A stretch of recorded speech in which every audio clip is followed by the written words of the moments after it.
Space out, I pull your face out. By any means, break out. Make up characters like Salinger to take out. Popeye Doyle stakeout, Hawaiian steakhouse. Mobsters drink grappa with big actors getting paid out. Big mouths, teeth broken for being outspoken. Stitches interwoven so the cuts won't reopen. Soaked in Bactine and bad emotion. Keep hoping, but nothing changes for the hopeless. Tripping on the sofa, each hit closer. Hang with the kosher, East Van social. Society is hostile to the apostle. Run like Al Gore on the fossil. Here to muscle, it can be awful, stop being doubtful. Sweethearts love it by the mouthful. Over 5 billion dead, last few in the South Pole. Old school hip-hop flow, getting down low. Young writer, flow like a fighter. Here we go. Young writer, flow like a fighter. What's that now? Young writer, flow like a Subplots fighter. back on the scene. Been a minute. My goodness. We are now recording. We are now live. We are in the future, past, and in the present. We're in the future because we got Tameem Barakat of the Centrist in New Zealand as our guest. We got the past because Louvens is out in Vancouver. And then look at me, already going for the Centrist. I'm in the present, I guess. I'm actually here in Montreal playing a road game. We got the tech working, and it's good to be back and live. We had a nice production meeting. Lots was drawn out, and looking forward to jumping back into this, learning a bit more about Tameem's work for the Centrist. A book that came out, which his wife co-authored, Jacinda, The Untold Stories, a very interesting look into Jacinda Arden, who was the Prime Minister of New Zealand, 2017, I want to say, to 2023. Now potentially getting a role with the UN. Not too sure where she's sitting on that part. She had her own autobiography that was actually being outsold, or might still be being outsold by this Jacinda book, which is interesting. The suppression of big tech with the truth. Welcome to The Truth Sells, but who's buying? Tameem, thank you so much for joining us. Oh, thanks for having me. Excellent. So origin story here. You and Lou go back. No apologies necessary, and no apologies for us being a little delayed getting this pod out. Just like a film that was filmed in New Zealand called Lord of the Rings, when Gandalf rolls into the Shire.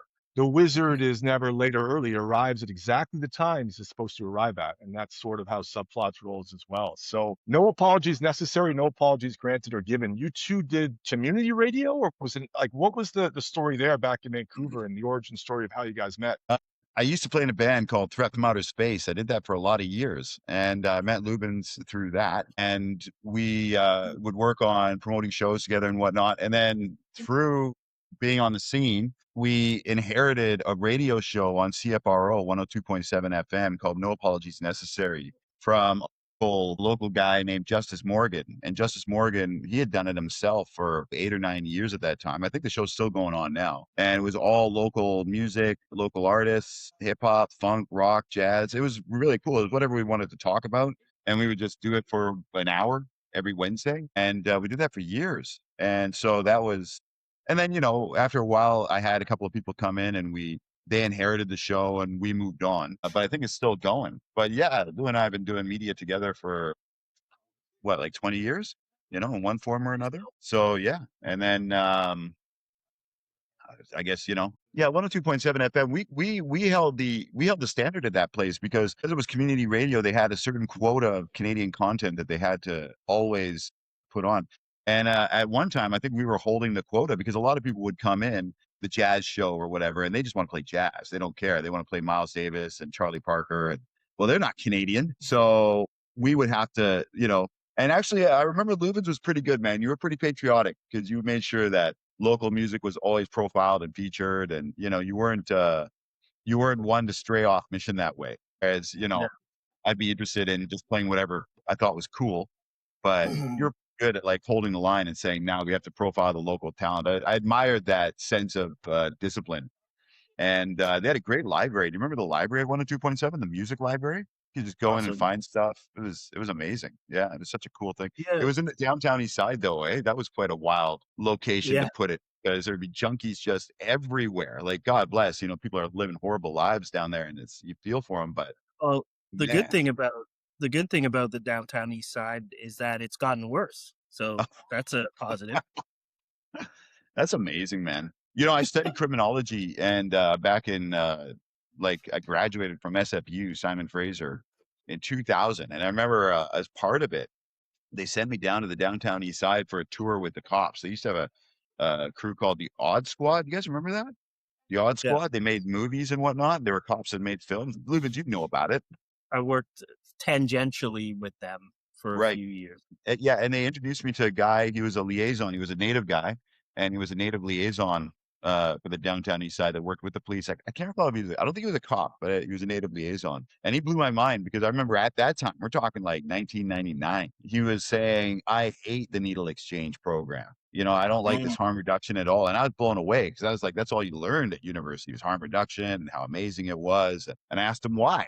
And he's like, down in this neighborhood at any one time, there's 2 million needles lying on the street now from all the needle exchanging going on. It's just, there's needles everywhere now. And I just, you know, it was the first time I'd ever heard someone critical of that soft on crime approach or soft on addiction approach that was, you know, encapsulated through harm reduction. And, you know, 25 years later, it's like, man, maybe that dude was right. Eh? Like, I don't know if it's, you know, you say it's gotten worse. I recall, because I moved to New Zealand in 2020. So I've been here 6 years. But up until then, I remember walking around Vancouver thinking, is this place getting better? Is the downtown east side getting any better? Just looks like they're entrenching a lot of stuff down here. It looks like it's a zoo. More and more people, more and more drugs, more and more services. Just, you know, I can't imagine what it's like now. You say it's worse. Eh? Oh, it's definitely worse. Just the eye test tells you it's worse, right? There's way Right. more people on the sidewalks, way more open drugs. But then also, you just have to look into the fentanyl crisis, right? Yeah. How many people were dying from that yearly? I don't know the exact numbers. I'm sure we can fact check it, but it was definitely peaking at around 1,100, 1,200 a year, mostly from that area, right? Yeah. And I remember back in 2010 range, I was doing a movie. I did a movie called The Way Home with the NDP leader or provincial. I guess he wasn't a provincial leader or anything like that, but he was part of the NDP, and his whole thing was to try to figure out what the issue was and to go and talk to the people. So we made a movie, a documentary about it. And at the time, the Liberals were in power provincially, and they were throwing a ton of money at the whole thing at the time, right? And there was also the issue of having all this SRO, single room occupancy housing that was empty, that issue and all that sort of stuff. And we went around across the province interviewing homeless people in Vancouver to Prince George to in the Okanagan, Kelowna, Kamloops. And it was really bad then. And it's only gotten worse, I'd say, since then. And that was, we're talking over a decade and a half ago. And how right? did COVID affect it? COVID made it worse. Well, none of them died somehow. So No, I mean the lockdown. The actual ghetto expanded. The drug ghettos well, expanded yeah, no, because of the lockdown. I Or am I wrong? would I don't know. That's say when I left. Eh? no, I no, left in 2020, so I'm out of it touch now. it definitely got worse. Like, you know, like there was, if you just think about it, like where was everybody going to go, especially with lockdowns? There was no lockdown. So you had more people migrating to that area, right? At the time. And if you're already homeless, what's a pandemic going to do? You know, Give you a you ain't cold? going nowhere. You're already sheltering at home, so to speak. The You know what I pandemic's mean? what wound up in New Zealand, eh? Because like it was this intense messaging at the time, stay home, stay home. And I just had this visceral reaction to do the opposite. I was like, Oh, time yeah. to move. And it just got me so hard, man. I just couldn't believe, because I worked in corrections at the time.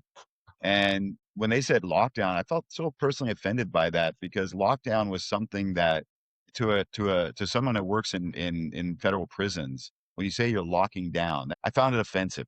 I found it offensive that you're asking me to lock down. You know, I haven't broken any laws. I haven't created any risk.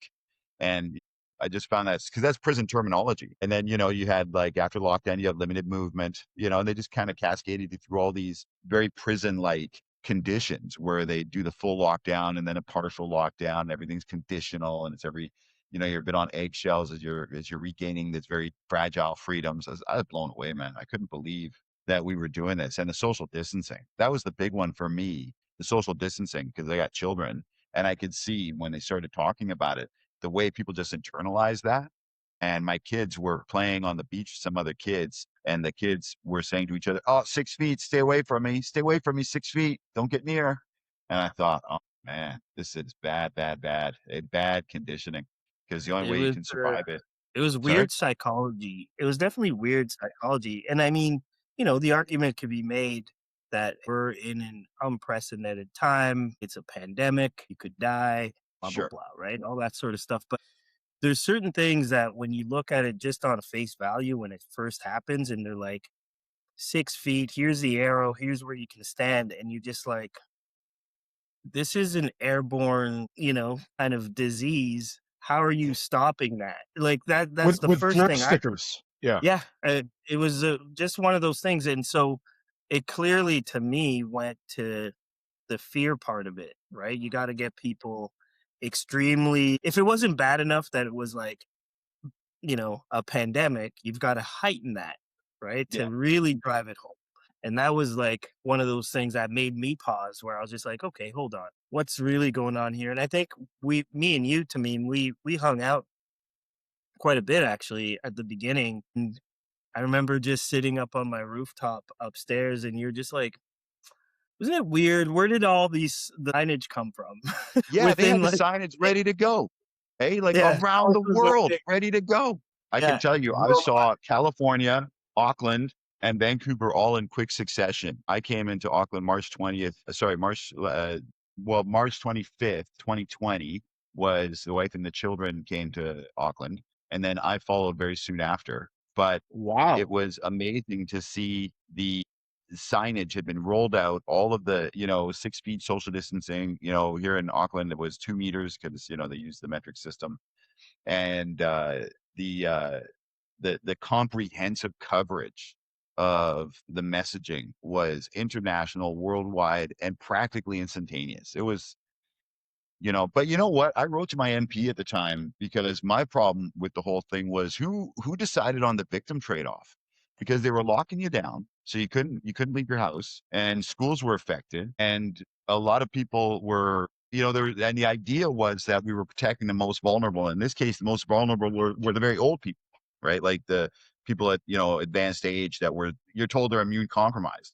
But who decided that those were the primary victims that we had to be concerned with? Because from my perspective in corrections, because I'd done some work in parole, and as a parole officer, I definitely worked with a lot of pedophiles and a lot of people guilty of sex crime and internet sex crime. And right away, when they told me lockdown, I thought, oh, we're going to have an increase in online sex crime, right? Because you got all these pedophiles locked up at home. They can't go out, and maybe they have access to a computer, maybe they don't. You really can't always tell. Like, they are monitored, but the monitoring is, if you want to hide a device somewhere and access the internet, how hard is it really? I'm not saying it's happening. I'm just saying it's not unlikely. And the kids were at home because school was interrupted. And, sure enough, I was like, well, who made this call? And in my view, aren't we supposed to make the children the primary, focus of safety and our concern? Why did we choose these really old people have to be the most important group to protect, not the youngest, most vulnerable children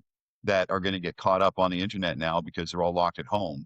And I wrote to my MP because I wanted to document it at the time. I was like, I want to put this on record. I'm saying this out loud. I didn't get a response, of course. I did talk to one of the MPs. Who's that guy? He's a liberal guy, and he represents Bowen Island and up the way there. I can't think of his name now, but I did talk to one of his representatives. And I just don't understand mainstream politicians oftentimes. They just seem to be so limited in what they can conceive. Because I was telling her about this idea of like victim trade-offs and stuff, and it was just, she listened, but it was like she didn't understand the words I was saying. She couldn't understand. Like, well, but you got to protect the old people. What's going on? Like, everything was just hunky-dory.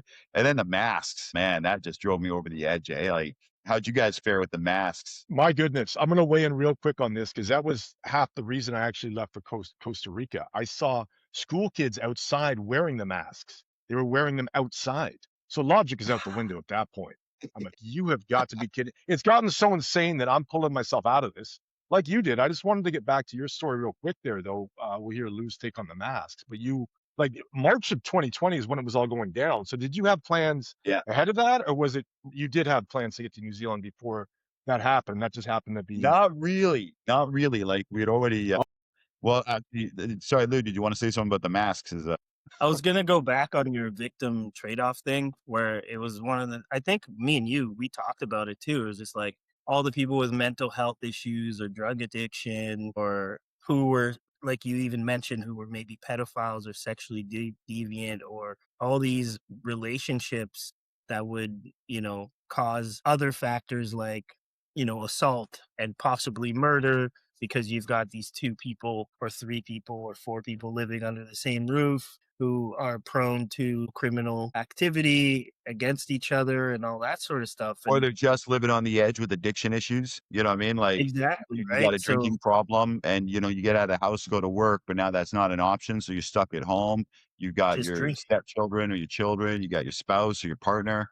This is a and you're an bad scene, man. abuser. Bad idea. And my wife's a speech language pathologist, and that was one of the things too we talked about, like all the developmental stuff with kids. And she's seeing it now where Right. it's gone off a cliff, right? All these kids. So it kind of segues into the masks part, right? You've got all these kids that are like 1 or 2 years old. Either A, you're putting masks on them, or you're wearing a mask so they can't tell, your facial expressions. They can't read your lips. So their cognitive level of development has gone down. They can't develop like speech, right? They don't understand that sort of stuff. So the thing with the mask part, I remember when I think in 2021 we had a movie that we were doing so that it was like they gave us an opening like, oh, you can go back. This is the whole thing with the pandemic, how fucking disjointed it was, right? It's like first it's the worst thing, then it's like, hey, you can go and shoot a movie, but here's the stipulation. So we're like, all right, fine, whatever. The stipulations are you got to wear a mask. No word of a lie. I bought one of those guns there that you could tell Yeah. the Yeah. The temperature gun. body temperature, which another thing was the stupidest thing ever. And I remember just laughing at that, going like, what's that gonna, be able to tell? Doesn't matter. But because we wanted to make the movie and finish it, we're just like, okay, what are the stipulations? Here they are. You got to wear a mask because we're all in a house shooting. It makes sense, I guess, at the time. But I remember thinking like we had to have one person that was like some COVID czar, and their job, swear to God, was to go around and like be the police to like tell you to put your mask up and then to spray your hands with friggin' uh Alcohol. the alcohol Sanitizer. stuff, right? I swear to God, she was coming around every 10 minutes and I snapped at her. I was just Karen. like, get away from me. Like, what are we even doing here? But I remember just thinking like, this is all performative. Yeah. Like none of this actually makes any sense. I would definitely embarrass my wife by going out with her without a mask and going grocery shopping and all that sort of stuff and Yeah. just kind of being defiant.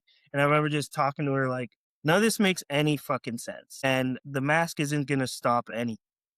But psychologically, you're supposed to think that it is, right? So to me, there's a bigger thing at play, seeing everybody comply and muzzled, right? So that's where I kind of landed.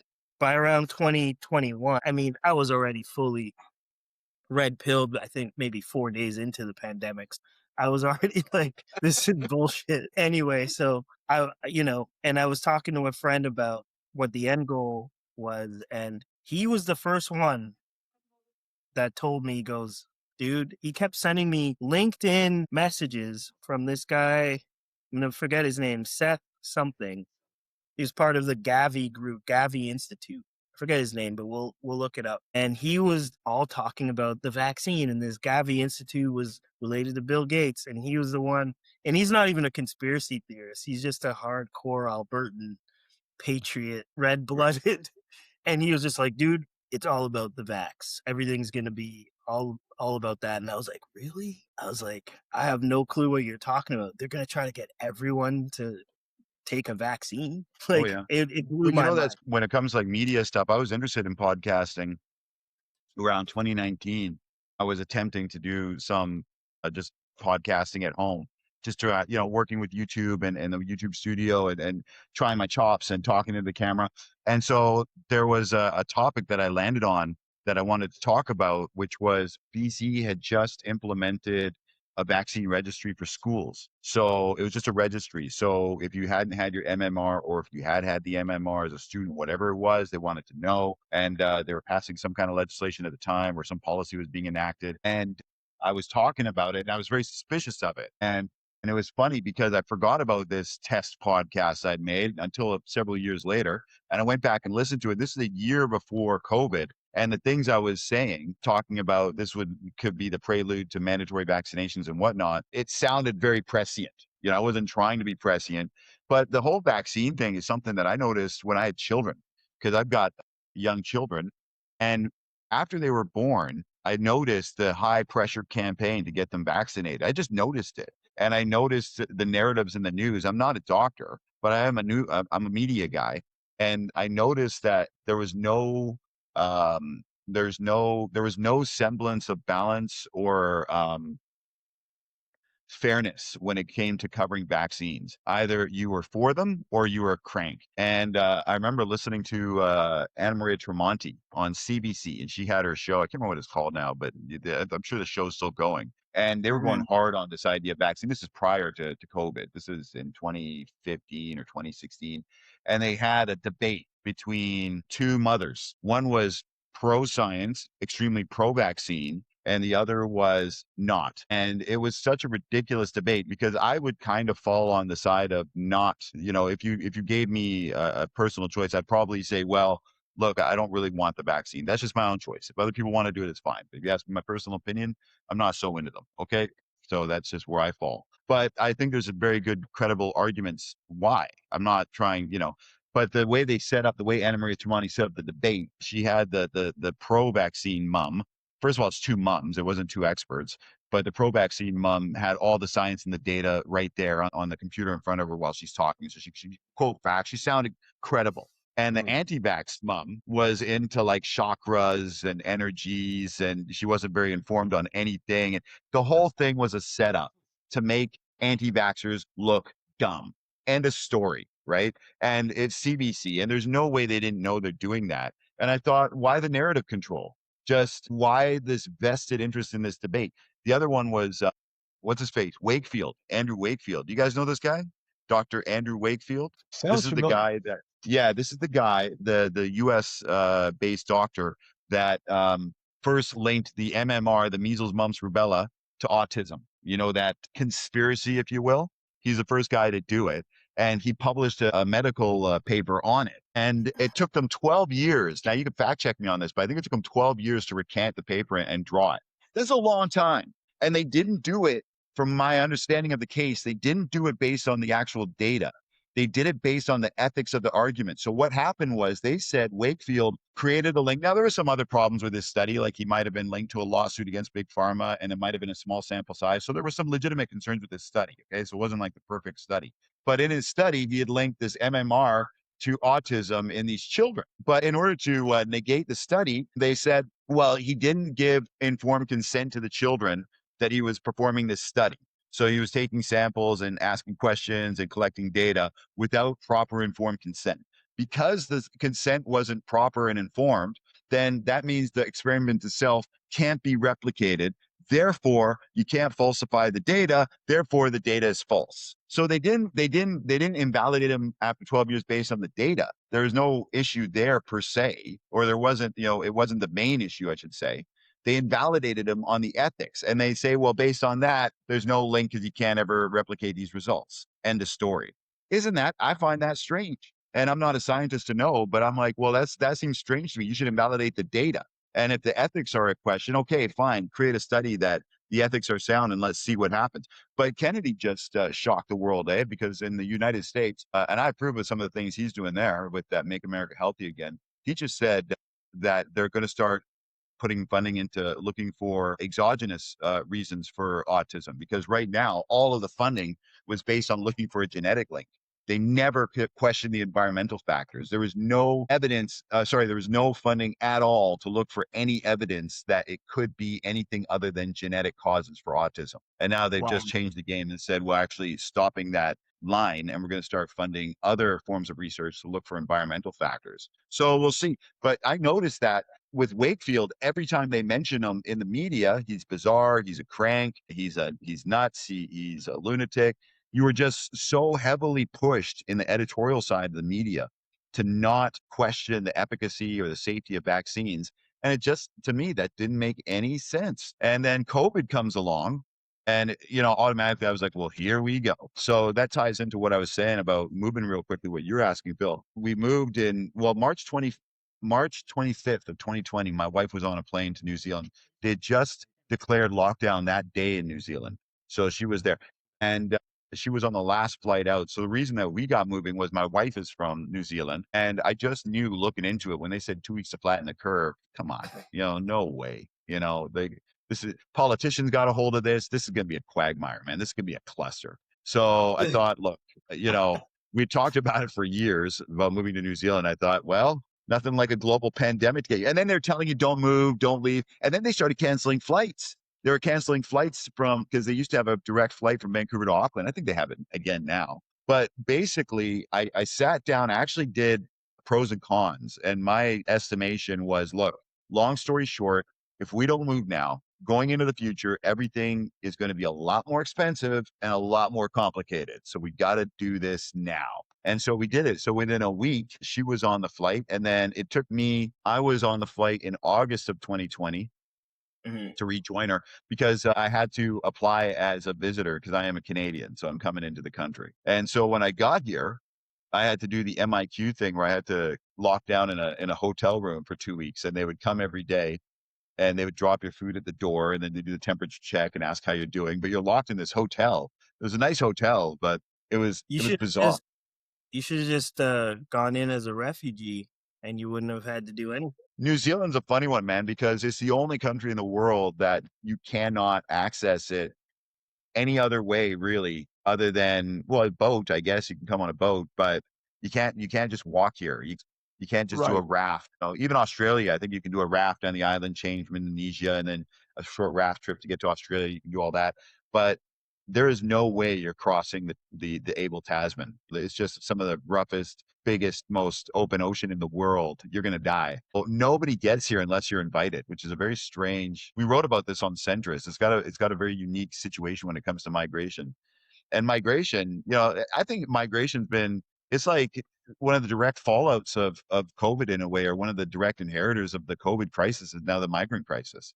It seems like one has led almost cleanly into the other in so many ways. It's sort of a strange phenomena. So we went from like crazy lockdown situation to incredible movements of people around the world, like as if there's no lockdown. I'm just gonna walk across North America. It's just insane. Dude, that's one of the weirdest conundrums is like how the 2 weeks to flatten the curve, it was kind of up and down, right? Then it was like full on lockdown. You can't do anything. Then it was like, hey, there's a window here. You guys, like I said, we were shooting a movie. So they opened things up because it was safe to do so or some bullshit, right?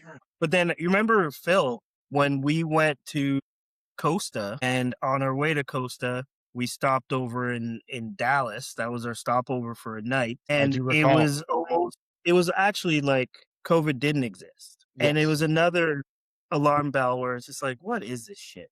Like, what are we even doing here? Like, people are like, we went to a nightclub. We went to several. I left my driver's license at that nightclub. I still haven't got it back. Yeah, it's still there. The things that happened at Dallas.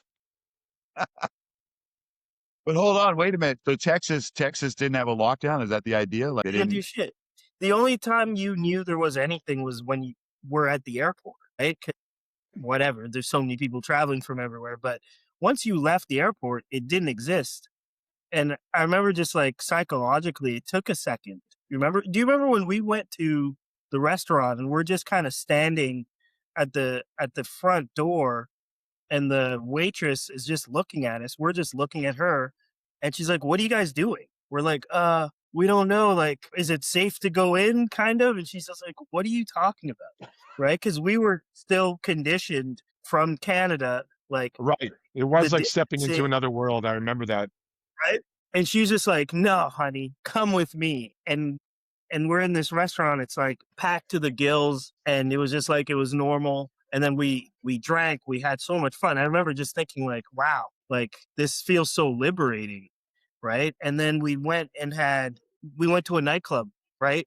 People were this close to you, middle of the pandemic, and you're just yelling, and then you're just like in your head, you're like, fuck, is this bad? But then you're thinking like, this can't be bad, or else this whole place would be, fucked up. But that was one of the other things where I was just like, man, we're just getting bamboozled big time back home, right? And it's a Look, psychological operation more than anything. I spent quite a bit of time at the Abbotsford Regional Hospital, and I don't know, I'm not a doctor, but during the pandemic, my work took me to the Abbotsford Regional Hospital quite a bit. And that's a major hospital. It's like a regional hospital. So outside of the Lower Mainland, outside of the Vancouver metro area, Abbotsford Regional is the main show for the entire area, for the region. And I spent a lot of time there, and they had these massive trucks that they'd backed up that were mobile COVID treatment centers, and they were talked about on the news. They were empty. And I was, look, from what I saw, and I don't want to say, I know, because I don't know, but like what I saw was those vehicles were absolutely empty. There was nobody there. Where were all these people? And then I was reading in the paper at the time, in Post Media, they were saying, isn't it bizarre that the downtown east side isn't affected by COVID? And they're saying, oh, well, maybe because they're rough sleeping, so their immune systems are hardened. I'm like, well, no, I don't think so, man. And then I know for a fact, I had a lot of exposure to a lot of inmates. And again, I'm not a doctor, so I don't know their medical records. But what it appeared to me is that there was no problem. Like I wasn't like, pulling dead people out of cells that had died of COVID and oh my God.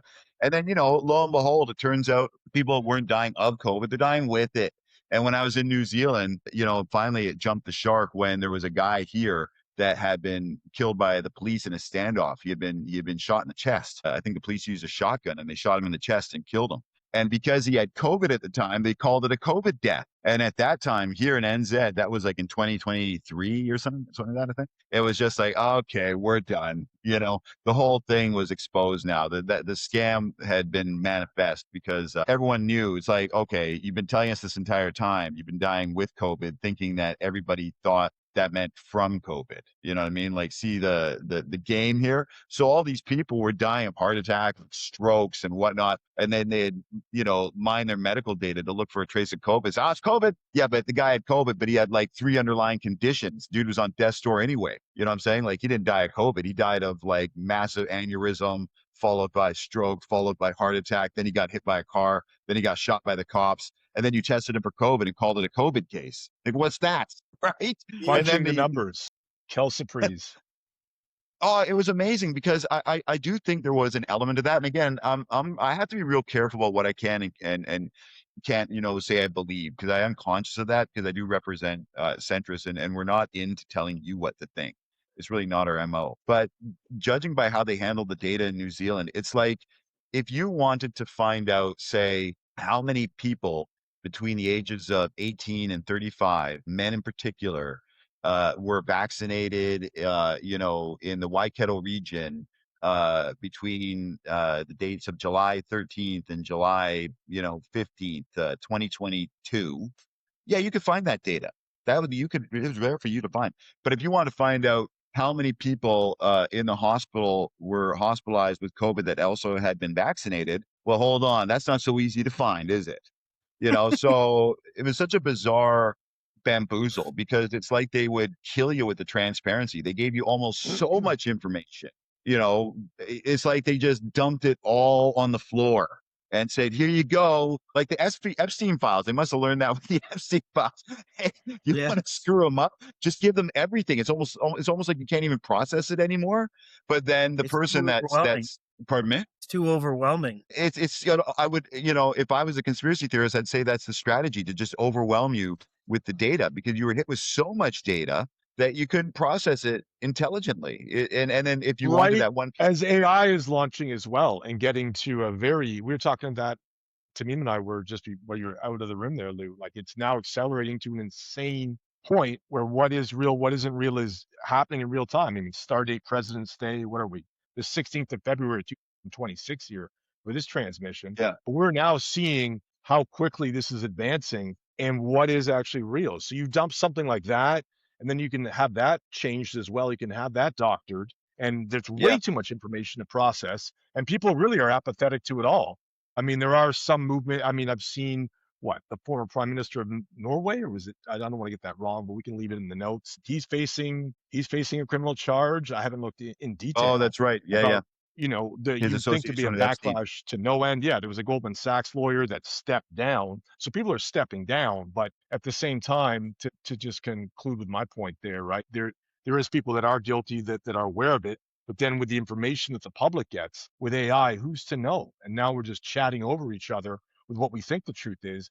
And do we really have any idea? It's Hey, you know all what? I'll give you an example of an interesting one on centrist.nz. We recently ran a story of these average speed cameras. Do you have these rolling out in your area? So they've got 2 cameras, and they clock your speed at one end, and then they clock your speed at the other end. And if you go, if they determine that you went too fast, they just send you a ticket. And they're really in my view, they're really nickel and diming yeah. people, because it used to be like, if you're 10 kilometers over the speed limit, they kind of let you. Now you're getting like, these little tickets in the mail, $30, $80, $50, $20. And oh, you're going 8 kilometers over the speed limit. Oh, you're going 9 kilometers over the speed limit. But so people are starting to fight back. And there's a global backlash. And now New Zealand's jumped on, where people are starting to vandalize the cameras, spray paint them and whatnot. But the interesting thing That is, happened there's here also, in Ontario, in Toronto, and they actually got taken down. They got taken away. The UK as well. yeah, it's all over the world. But the interesting thing that was going on in New Zealand, to tie into this AI thing you was mentioning, was, yes, this is happening. And it's kind of been underreported, in my view, in the mainstream media. We're talking about it on Centrist, but it's been somewhat underreported elsewhere. And when I went to go look for information on this, I found all this footage online that people have been posting to Facebook pages and Twitter and all this X of these cameras being vandalized in all kinds of ways. But half the stories are AI. So that picture of that unit being vandalized is actually an AI photo. That's not real. But this other one is. And you can't really tell what the story is anymore, or it was very difficult. It took me a long time to suss out what the actual story is, because literally half the stories I found about it on social media were not real. Like that footage of this camera being lit on fire was an AI image. But this other one that's also being lit on fire, maybe it's an AI image, maybe it's not. But then the press release from the transport agency, that's AI. And it's like, wow, man, if this is a taste of what's to come, this is going to get pretty tricky to figure out what's going on here, because how can I tell anymore? Like, I'm watching footage of like Brad Pitt fighting Tom Cruise on a rooftop. You killed Jeffrey Epstein, you animal! He was a good man! He knew too much about our Russia operations. He had to die, and now you die too. Epstein was the key to our evil Russian operations, but no one will ever know, because the truth dies here. And people are just doing that for, spits and giggles. It's like, dude, how are we going to figure out what the president or the prime minister or the minister actually said? Like I could have the prime minister just fighting Brad Pitt on a rooftop now, and be like, yo, have you seen this?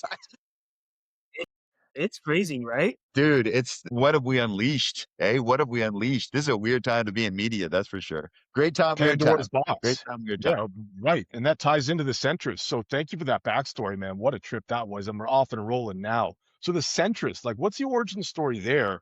How that came to be? You moved with your wife to New Zealand. You were in corrections for quite some time. Yeah. Were you actually from Vancouver originally? I missed that part of the My story. wife? Like, no, yourself. Were you from Vancouver I'm from originally? Vancouver. Yeah, I'm born and raised. Okay. And so, yeah, I grew up in Vancouver, and then my wife's was in Vancouver because she's got relatives there. Her father's from Vancouver. So she was in Vancouver visiting relatives. And we met, like I said, I used to play in Threat from Outer Space. And I had just been recognized our group had just been recognized with a Factor grant. So I don't know if they still have the Factor program, but at the time it was a big deal, because it's essentially a premier record contract that you're getting. And it was awesome. And we were very underground, very unknown, grinding away for like 15 years. And all of a sudden I got this recognition. And my wife is a journalist, and she happened to catch a show that we were doing down on Commercial Drive. And she just phoned me up out of the blue to interview me. And she happened to be the first person from media to phone me after I'd got this grant, after I'd been recognized with this money. So that was kind of a cool, that's how we met. And Gold digger. yeah, total gold digger. Yeah, totally. Eh? All right. It's Some of What's that that? Oh, grant money yeah, man. going And through your pocket.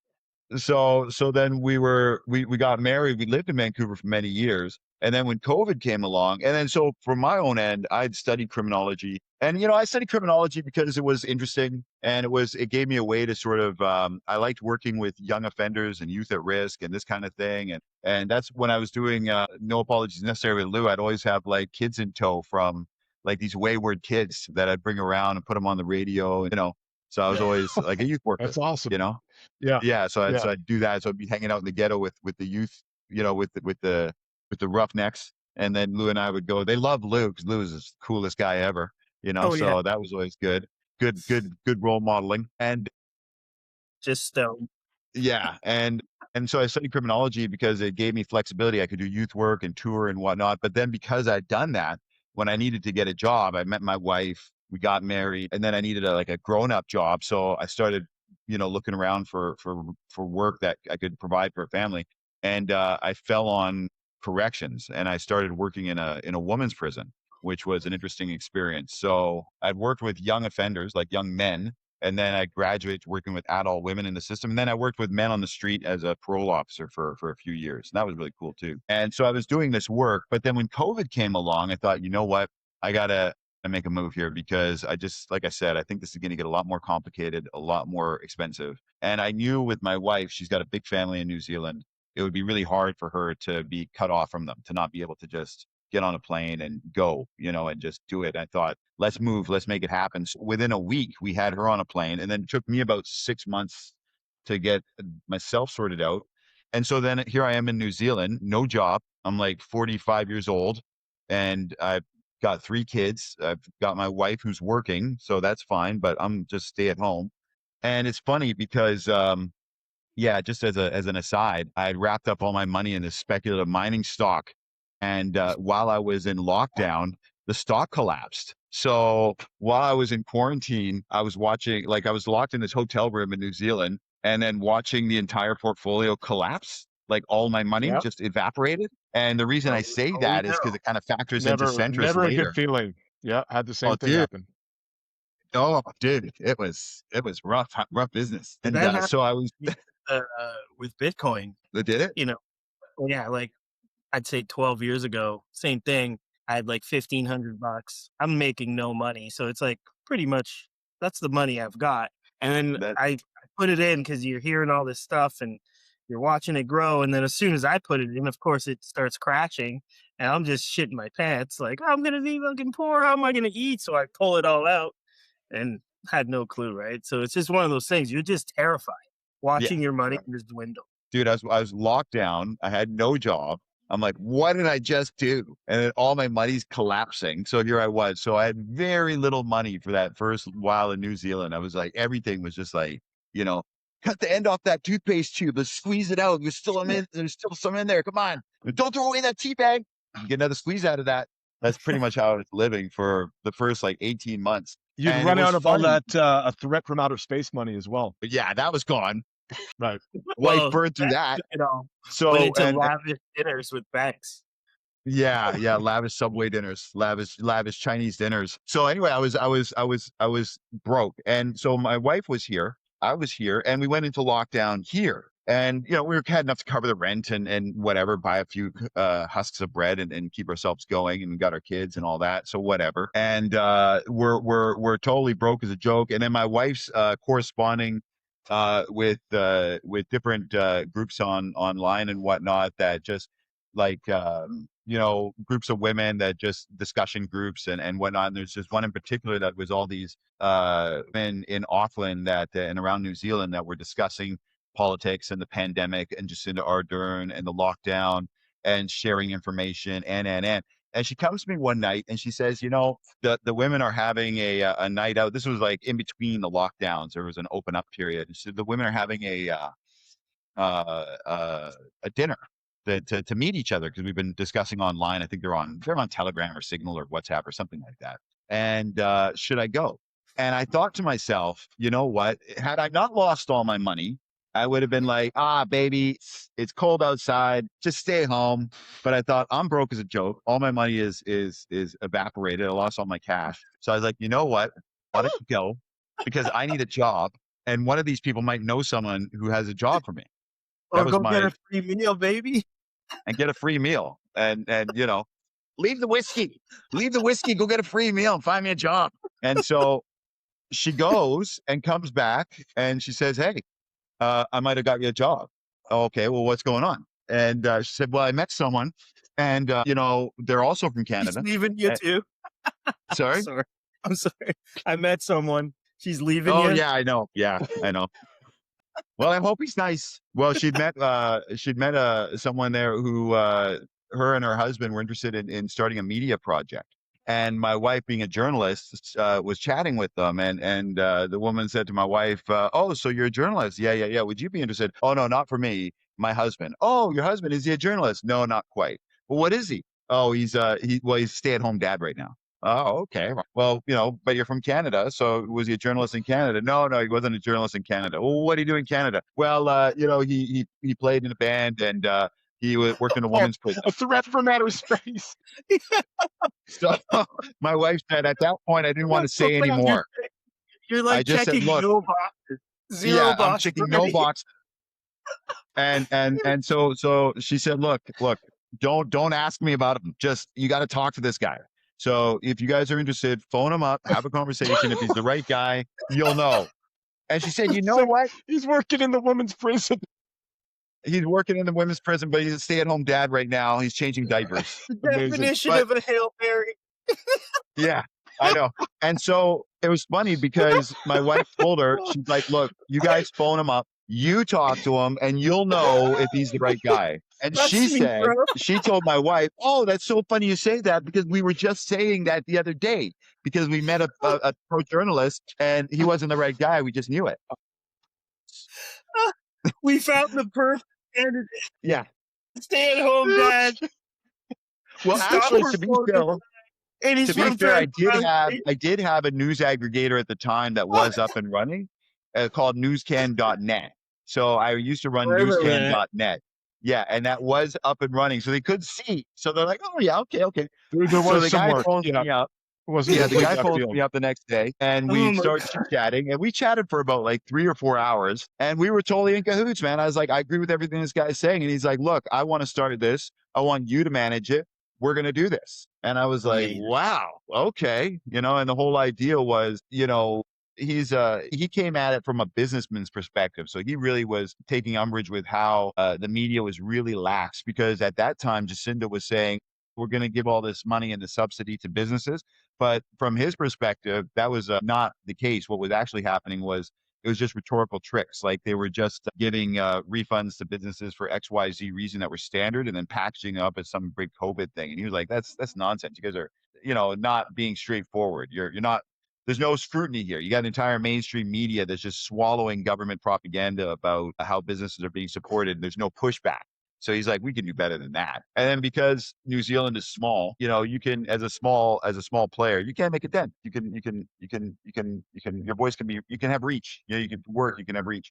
And it looked like to us, the entire mainstream media establishment in New Zealand is really biased. Like it is really biased in my view. A lot like they've got TVNZ and RNZ here. And they're the state broadcasters and they're really biased. Like you think CBC is bad? Man, oh man, these guys just openly campaign for their preferred political party using your tax dollars. It's pretty egregious. So at that point, News Essentials was born and News Essentials was our, like sort of our online magazine. And we would just write opinion pieces and articles based on what was happening in the news. Like every week we would compile it and then write a series of articles. And then that eventually evolved into Centrist. And now Centrist is like summaries and articles that we produce and then guest writers produce. And yeah, it's doing pretty well.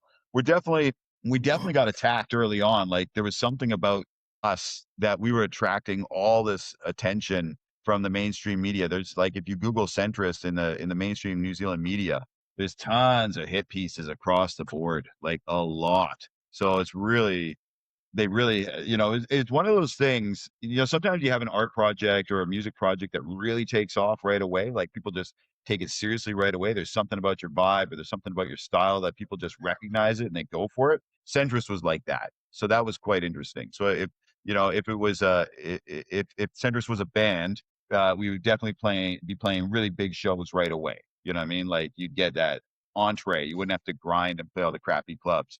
And there's just something about it. And I think that was because of our approach, because our approach was very straight down the middle, because the environment here was so media biased. And in New Zealand, there's a thing they were fighting over issues like co-governance, which is a hot issue here. You're actually starting to see it in Canada now. And this is the idea that you have to relinquish sort of democratic power over to different groups based on things like ethnicity because of colonization. We feel bad about colonization. You guys got a raw deal. So instead of having a meritorious democracy, we're just going to do this along ethnic lines and say, because of your ethnicity, you get to control XYZ resources, this kind of mentality. And Yeah, that always works. well, it doesn't, in my view, and not because, just because anything other than merit. What are you talking about? You know what I mean? Like, Yeah. hey, I think you can fly that plane a lot better because you're black. So obviously, I can? you're going to, yeah, well, you're black. So you're going to fly the plane better, right? I trust you to fly the plane better more than Phil.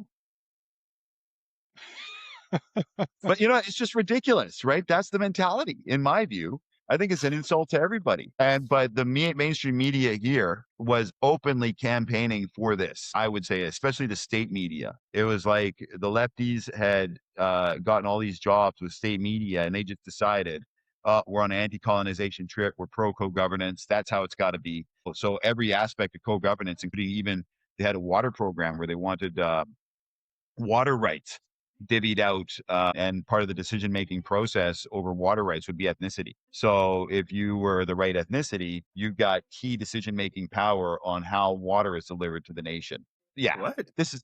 It's called Three Waters. It's an incredibly bad idea. And it was a huge push under Ardern. It's actually what lost Ardern the election, was not as much the handling of COVID, but Three Waters. And Three Waters, the idea was to divvy out water using what they call water service entities. So they split the whole country into 4 regions, 4 water service entities. Each water service entity would be staffed by technocrats, okay? And those technocrats would deliver water for the region.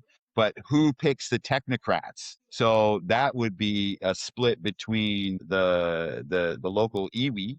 The iwi would have the ability to, the iwi are these entities that are made up of Maori people of Maori descent and ethnicity, and they form what are called iwi. And iwi are sort of like corporate entities in a way, and they're oftentimes they are funded through settlement talks. Like there'll be a settlement over some land that was argued over, and then they'll get a settlement, and then that settlement goes to the iwi, and then the iwi can invest it. And some of these are turning into multi-billion-dollar organizations, and they represent a lot of Maori in New Zealand are represented by the iwi.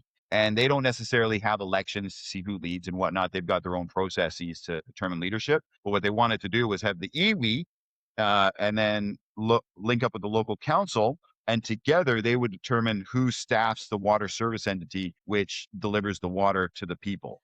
And in order to staff the water service entity, you had to ascribe to certain beliefs and policies about colonization, about the Treaty of Waitangi, about the role of partnership between iwi and non-Maori. It was very biased and very bad. And the media was pushing this hard. If you were against this, you're a racist. That was the idea. So if you're like, hey, I'm not comfortable, not that I care if it's a Maori guy or not, I'm just not comfortable with no oversight. Like I'm not comfortable with the lack of democratic accountability here. It was up to alternative media to get this out. And it actually spawned a lot of alternative media sources, including the centrist, including the platform, including Taxpayers Union. All these groups started to rival mainstream media. And then at the same time, Jacinda Arden had bought off the mainstream media during COVID with what was called the Public Interest Journalism Fund. And this was because during COVID, all the advertising dried up. So they needed money. So if you wanted the PIJF money, you had to ascribe to their vision of the treaty, which was it's a partnership. Maori are equal partners to non-Maori. You don't need to, democratic accountability is not the same. It's not like the same requirement kind of thing. And So it creates it promotes Maori sovereignty, but taxpayer funded, so they're pushing three waters through the media. They're hamstringing the media with the PIJF, which, if you took the money, you kind of had to push three waters because it was based on these ideas that it's a partnership and, we have to overturn the effects of colonization by turning back the assets to what they call the Tangata Whenua, the people of the land. And, these very emotive ideas that I think are disastrously bad, not because I'm against Maori or I'm against that person. I'm against anything that's not meritocracy. I'm against anything that's not democratic. But that wasn't allowed to be argued in the mainstream media. If you were against it, you're a racist. And so this caused a huge backlash against Jacinda Ardern, and probably was one of the main reasons, if not the main reason, that the Liberal Party, or the Labor Party, was thrown out of office, because they had a huge majority and they were just obliterated. And then National came in with the coalition government, which is New Zealand First Act and the National Party. So these three center right parties. So so a lot of people don't know that outside of New Zealand, but that's a huge reason why Ardern lost the election, was the idea of co-governance, and one law for you because of your ethnicity and another for you. And the irony, if I interject any time, but the irony of this is that if you are against this idea, then you are considered racist, and they still push this narrative. You're the racist if you counter this idea. So if you don't like the idea of ethnicity playing a role in governance, if you don't think people should be split along ethnic lines, you're the racist. And in fact, the PIJF had a foundation document behind it that was developed at one of the universities. And it said the hallmark of, I'm ad-libbing, but one of the hallmarks of the racist is pushing the idea of one people, one flag. Imagine that. So if you're like, look, we're all New Zealanders, let's have one flag, we're all one people, all equal before the law, you're a racist, right? So this was Labor's policy. This was Ardern. This is what she was pushing. This is why she lost the election. And they also This blew a lot of isn't money. new, though. It seems like it's kind of all of these Western countries push this race agenda. So I had a question for you then. To what end is usually like a good question me and Phil like to ask. Like, to what end is this Three Waters thing? Like, what are they trying to solve? I think you kind of mentioned something about, the past and giving the First Nations, the Maori, a little bit of more autonomy over the land or whatever. But is that the real reason that they're doing it, or like to what end? What's the point of all this? Well, I think the point ultimately, in New Zealand, and I think in Canada too, the underlying common factor is what they call UNDRIP, the United Nations Declaration of Rights of Indigenous People. And this seems to be a document dedicated to dismantling and managing the decline of Western nations under the guise of decolonization. So for whatever reason, Aren't we all like colonizers? no, I think like so. we're all colonizers, but aren't we all like First Nations? Like, I think so. There's a guy here. we're all from here. Like I There's a just guy don't get here.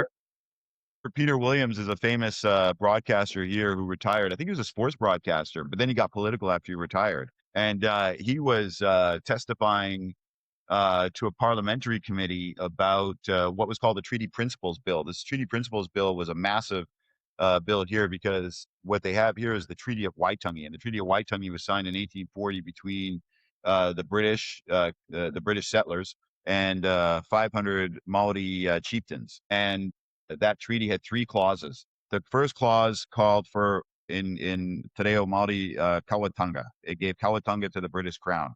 The second clause gave Tino Rangatiratanga to the Maori chieftains and the people of New Zealand. And the third clause granted equal rights and subjecthood to everyone here. So the fight started now since long story short, there's argument over what these words mean. But Kawanatanga, they say, means governance. It's like the British had the right to governance. But Tino-Rangatiratanga, they say means sovereignty. And then that's their big thing. So they said, oh, the British had the right to govern, but the Maori never ceded sovereignty. That's the activists' argument. And that's been going strong since the 1975, it really picked up. But since the 1800s, that's been sort of their line, that they never ceded sovereignty. If you ask me personally, I think they probably did cede sovereignty, but I'm not an expert in the treaty, but by my own limited understanding, that's where I fall on it. But, I'm nobody to say one way or the other.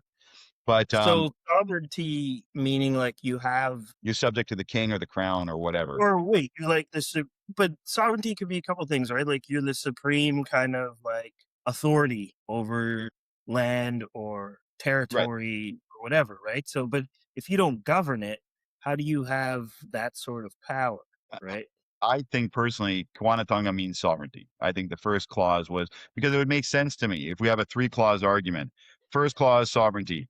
The British are the cooks in the kitchen. Can't have 2 cooks in the kitchen. You got the British. The second clause, Tino-Rangatiratanga. From what I understand, the original meaning was that which could be held by the point of your spear. So I think the best way to interpret that is private property. So what the British did was they said, we have sovereignty. You have your private property. Our sovereignty doesn't mean you lose your private property. So, the home you live in or the possessions that you hold are yours. It doesn't now mean that you lose those to the crown. That's what I think they meant. And then the third was equal rights and responsibilities for all subjects. It seems to me very straightforward. But unfortunately, I suspect strongly you've got a disingenuous group of people that are playing a political game that think that if they can leverage their ethnicity just enough, then they can grab the levers of state in New Zealand and wield untold riches, like rights over water, rights over land, rights over the seashore, rights over, and this will just, if you can do this, if you can actually guilt and harangue and complain your way into a position where you're controlling the levers of state, you and your connections, man, oh man, imagine the possibilities. And I think that's what we're up against. So you're up against this sort of really insipid form of white liberal guilt, which seems to endlessly want to, play the white liberal game where, everybody is, wonderful and, everyone's intentions are grand and anyone who's not white is better than anyone who's white and all this. And then you've got unscrupulous people that are like, yeah, I'll roll with that. Like you've got people in leading this sovereigntist movement. And don't get me wrong, like there's a lot of grievances I think that are legitimate. It's not like it was just perfect harmony between the British and the Maori and everything's been wonderful. But, to constantly pick and scratch and create conflict over race. And it's ironic to me in New Zealand because a lot of the leaders of this movement, you would argue that they're probably more European than Maori in their own makeup, in their own DNA. Like, there's MPs that you would swear are Irish. You just swear they're Irish, yet they're the most, pro Maori, always on about colonization. And it's like, it's not that I don't tell you, bro. I get it. But at the same time, if you don't have sort of the visual look, and then how can if you're talking colonization, to me, one of the worst aspects of colonization would be racism. That seems kind of obvious to me. But if you don't look anything other than a European, how can you claim the racism that you're so adamant to be against? It doesn't make sense. If Phil, if you were like walking around, it's like, I cannot catch a break as a Japanese man. It's like, That's maybe right. you can't, but you don't look Japanese. So it's hard for me to understand how you're suffering that way. Maybe there's Right. other ways you're suffering that way. I don't know. And you get a lot of very white looking Maori people. Like, they have one guy, he's the head of one of the Iwis and he's marching and, he wants his rights. His father's German and he has EU citizenship. So he's German, but, I got to fight the racism and all the poor Maori, downtrodden guys. Right. This is crazy, right? This is Yeah. crazy. You You're got not the Irish guy who's dressed up as a leprechaun. He's coming on screen. You're like, what even is this, man? It doesn't make any sense whatsoever. But he's selling it. He's going for it. I So mean, you can see it yourself when you see a lot of these people. They seem to me right. more European than, and not to say that there's not a lot of Polynesian people, a lot of Maori people. Sure, there's lots, but that's the thing, you've got like cabinet ministers from the center right that are Maori and they look Maori and they're conservatives. And when the news interviews them, oh, what's it like having to balance your responsibilities as a member of, a conservative party, but also Maori? And it's like, well, why do you divide it like that? Can't he just be a Maori conservative? So when you read the news and the media, they are so far left, like they're just on this Yeah. tip of Maori sovereignty, which is essentially a far left thing.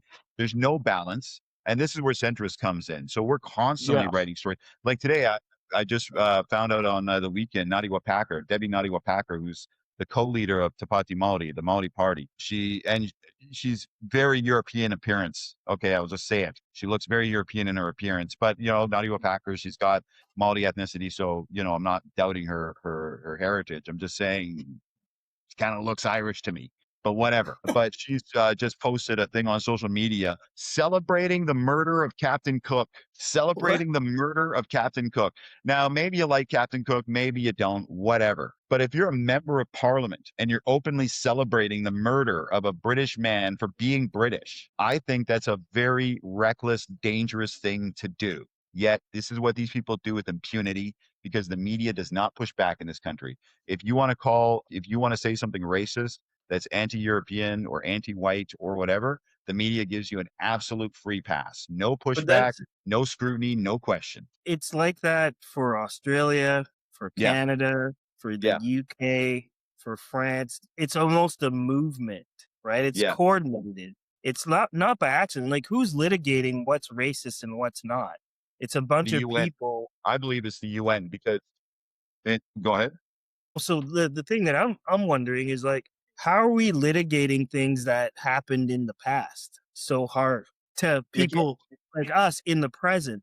It makes no sense, like, that that you or Phil mostly are responsible for the actions of something that happened 200-300 years ago, right? And you're made to feel the guilt of that and the weight of that. Meanwhile, you're just in the system trying to exist, and you're not more privileged because of your skin color than the brown Maori person or the indigenous person in their, in this world, right? So it's kind of weird to me that that's the way we're going, and or we've gone over the last 15-20 years. I mean, it's been ramped up more and more and more.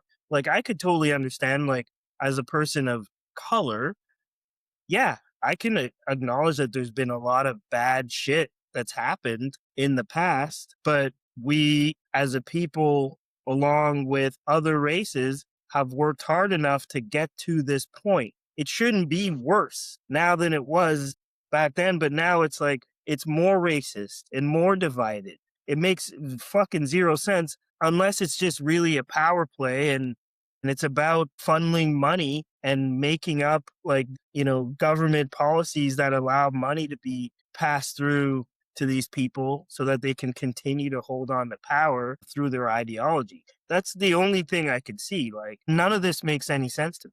Like, But I think who's in New Zealand, the litigating race? problem you've got is that it's an emotional argument. So it sounds reasonable on a level. Like if you say, look, people have suffered because of colonization. That sounds there's a reasonableness to the way that What sounds. I though? don't think it necessarily holds, That's but it does sound That's reasonable. life, though.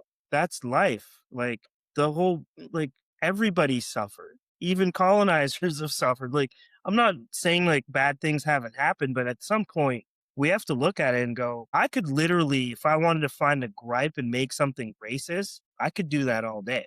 Every Well, to me, single the bizarre part moment is of my now life. you fight racism, you're racist. That's the bizarre part. Like what I was saying before, like we have a party here called the ACT Party.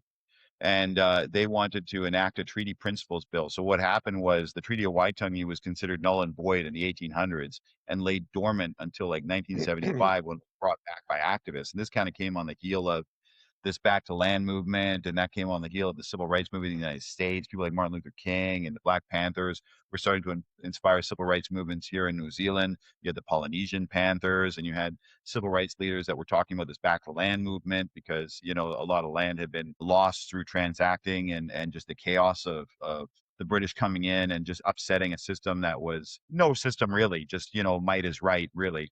But the British bringing in a system of land rights where none existed before, very chaotic, and a lot of land shifted around. And when they brought in the act, so the Treaty of Waitangi was written down and it had sat dormant. Then they brought in the Treaty of Waitangi Act in 1975, which brought back the Treaty of Waitangi into some kind of legal force and established the Waitangi Tribunal, which was supposed to sort of right the wrongs of the past and be a truth and reconciliation thing for Maori and non-Maori. Well, really for Maori to hold the Crown accountable for breaches. That's what it really is. But when they passed the act, they said the treaty and its principles needed to be respected. What are the principles? And in 1975, this was put into Parliament's legislation, but they never defined what the principles are. And now this kicked off a huge battle in New Zealand where they ultimately decided in one of the courtroom cases several years later that principles meant, well, long story short, to give you a truncated version, that one of the principles anyway is partnership.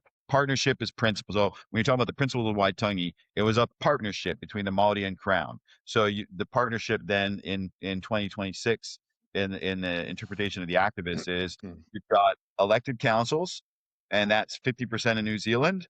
And then you have iwi, which make up, well, at most less than a fifth of the population, but they have 50% say, right? You see what I'm saying? Like that's partnership. So that's the idea that they're trying to promulgate. And to take it back, this definition of racism and whatnot, like the definition of vaccines has been evolved under UNDRIP with the United Nations of Declaration of Rights of Indigenous People with New Zealand under a center-right government signed. Actually, before Jacinda Ardern and the Labour Party, there was Helen Clark, and Helen Clark was as far left as it gets, but she didn't want to sign UNDRIP. It was under a national government, a center-right government, that this was actually signed. So that's kind of a peculiarity in New Zealand politics. Sometimes the right can be as wishy-washy as the left on these things, but it was signed. That definition of racism around that time was changed, the definition of colonization or indigeneity was changed because it's the rights of the indigenous person. The definition of indigeneity was changed because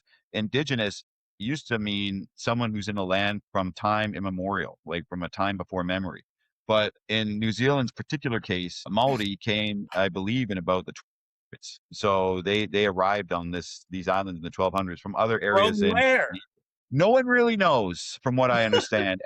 And it's also very controversial about what was going on here beforehand. A lot of islands out there. A lot of islands. There's a lot of islands out there. And Maori arrived here on seafaring waka. They navigated here, or they got here. That's how the British found them then when the British came in the 1700s. So they were here like 500-600 years. And then colonization from the British happened in the 1800s. But they changed the definition of what is indigenous so that more people could sign UNDRIP to mean any group that was here prior to the British. So you're indigenous, just all you have to do is be here before the British and you're indigenous. So it doesn't, so along comes David Seymour and the ACT Party.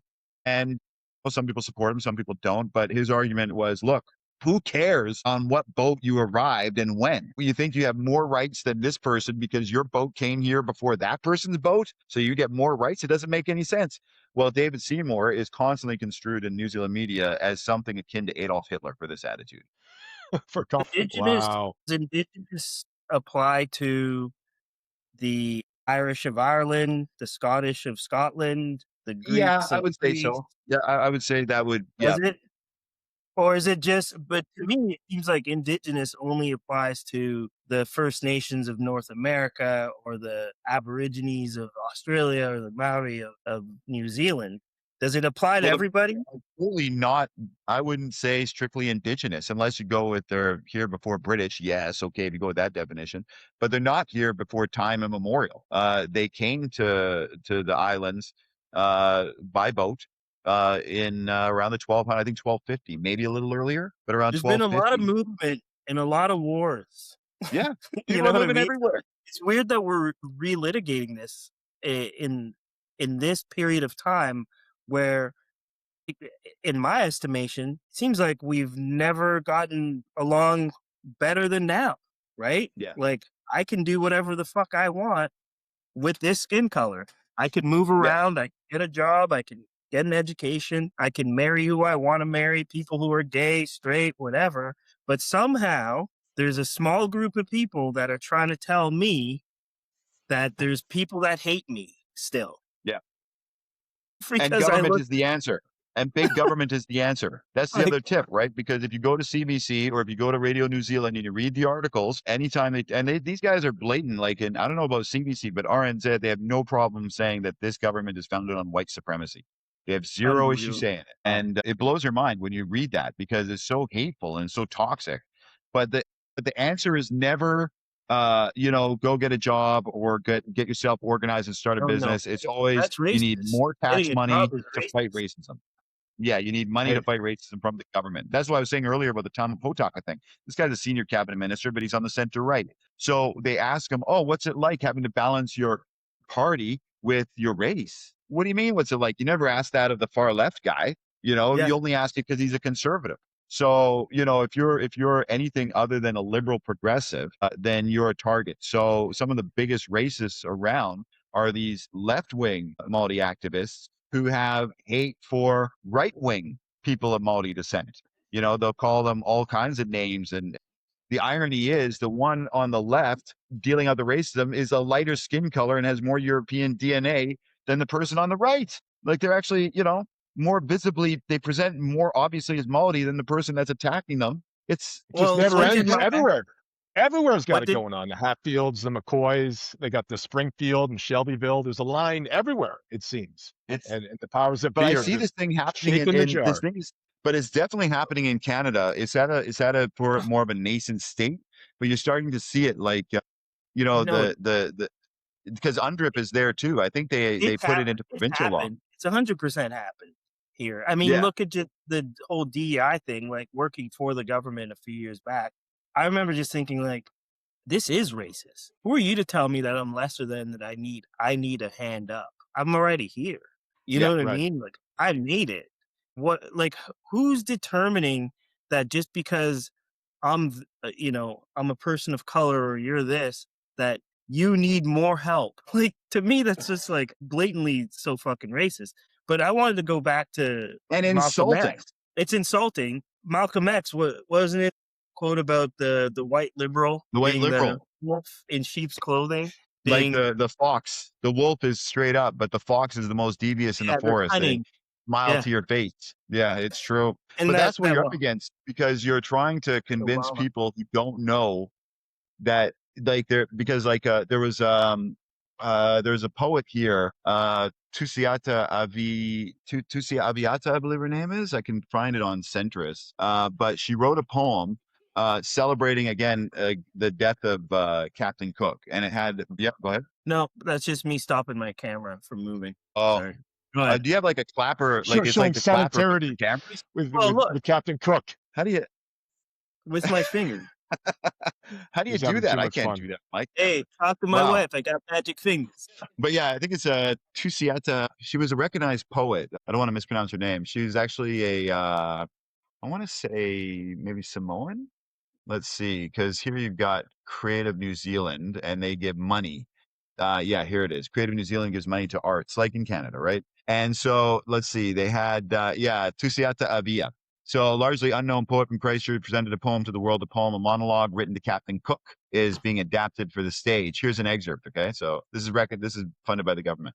These days, we're driving around in SUVs looking for you, or white men like you who might be thieves or rapists or kidnappers or murderers. Yeah, any of your descendants or any of your incarnation, because you know what? Hey, bitch, we're going to fuck you up. This is What?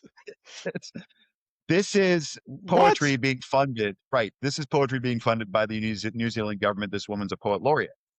Now, when it was complained to the government agency responsible for handling the complaints on this kind of thing, they said, look, this is racist. Okay. You're talking about like effing up white guys or whatever.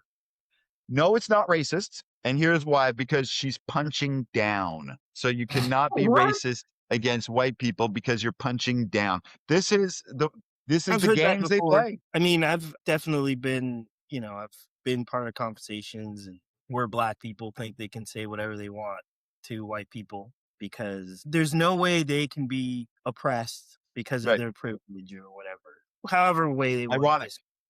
Yeah, yeah. So to me, but the whole point of this whole thing is just to control and maintain power, right? It's the fucking funniest thing ever. The white liberal telling you that you're lesser than, but putting a spin on it.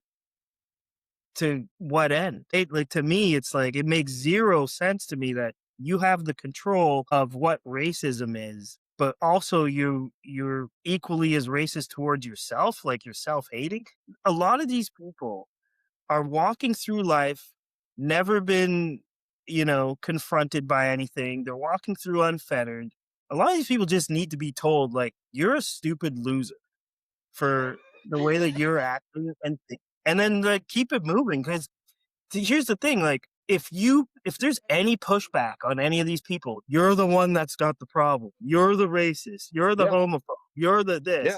But they can just walk through life clean and say all this bullshit and implement all these bullshit policies, and you're supposed to go with it, right? You're supposed to act like it's the They're right going to be way. racist to you.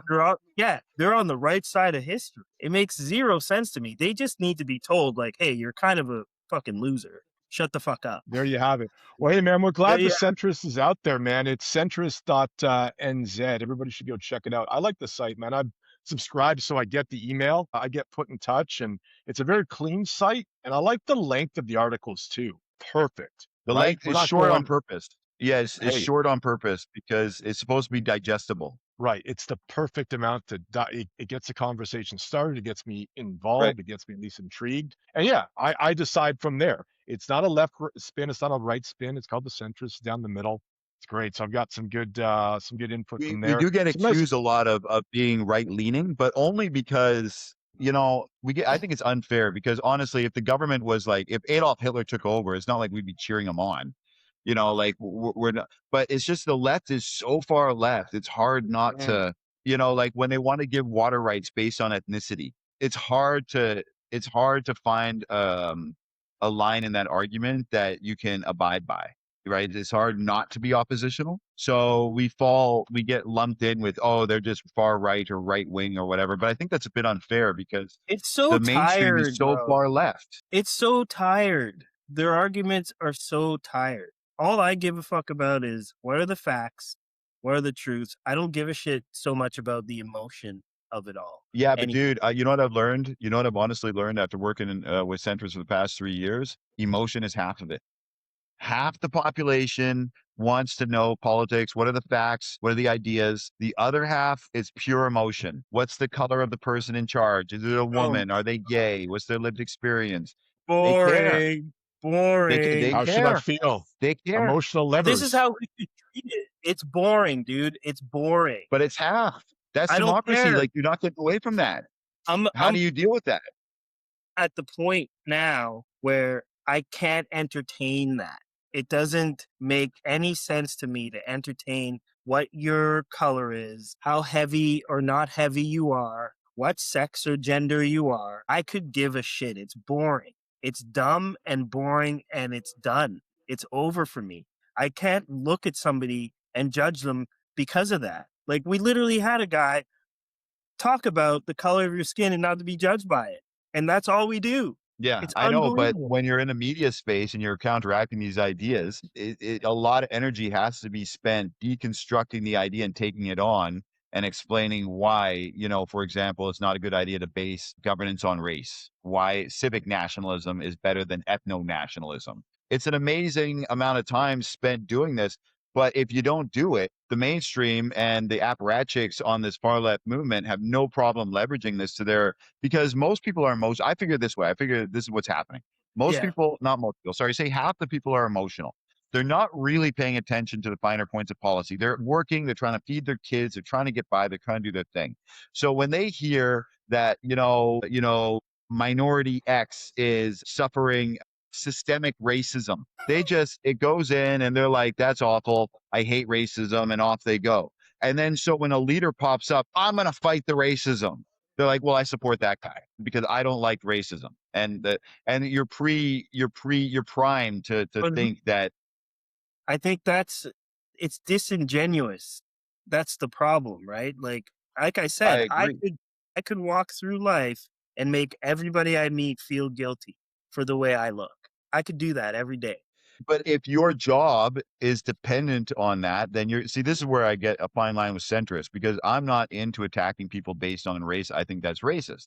I don't think that's a good thing. But when you're discussing Māori issues in New Zealand, or black issues in America or First Nations in Canada, whatever, the first thing they're going to do is try and lump you into the racist. And the problem with talking about race in politics is the more you talk about it, the more likely you are to trip up and seem like you're racist, because they just Right. draw you into this never ending conversation. And after a while, you say the wrong thing the wrong way. It's a What we labyrinth. do as centrists, sorry? It's a It's a labyrinth. lot. It's a labyrinth. So what we're trying to do as centrists is very carefully focus not on the people and their feelings, because there are people that feel they are getting aggrieved. So that's fine. We're going to put that aside for a second. We're not going to like attack that line of thinking.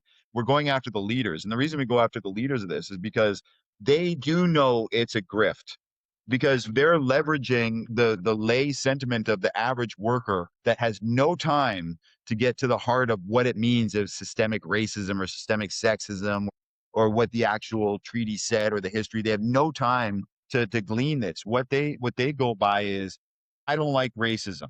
That person looks like they're going to fight racism. That's what I'm going for. This guy here on the right just say he's talking about tax cuts. So I don't need to worry about tax cuts. I'm worried about racism. So this guy here is who I'm voting for. And those leaders, they know my belief is that they know that their ideas are no good, but they go with it because that's what their crowd is calling for. But their crowd is not very informed. It's a So money the maker. job of the centrist, sorry? It's a money maker, dude.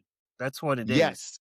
And that's inherent to democracy. And the problem is you've got a problem with uninformed electorate. You can blame the school system, and you can blame the media, and you can blame unscrupulous politicians. And those three together are the media, the school system, and the academia, and unscrupulous politicians are exploiting the emotions of earnest people who really do despise racism. And then it creates this monster. It's a classic case of the path to hell is Dude. paved with good intentions. How That's many what I see.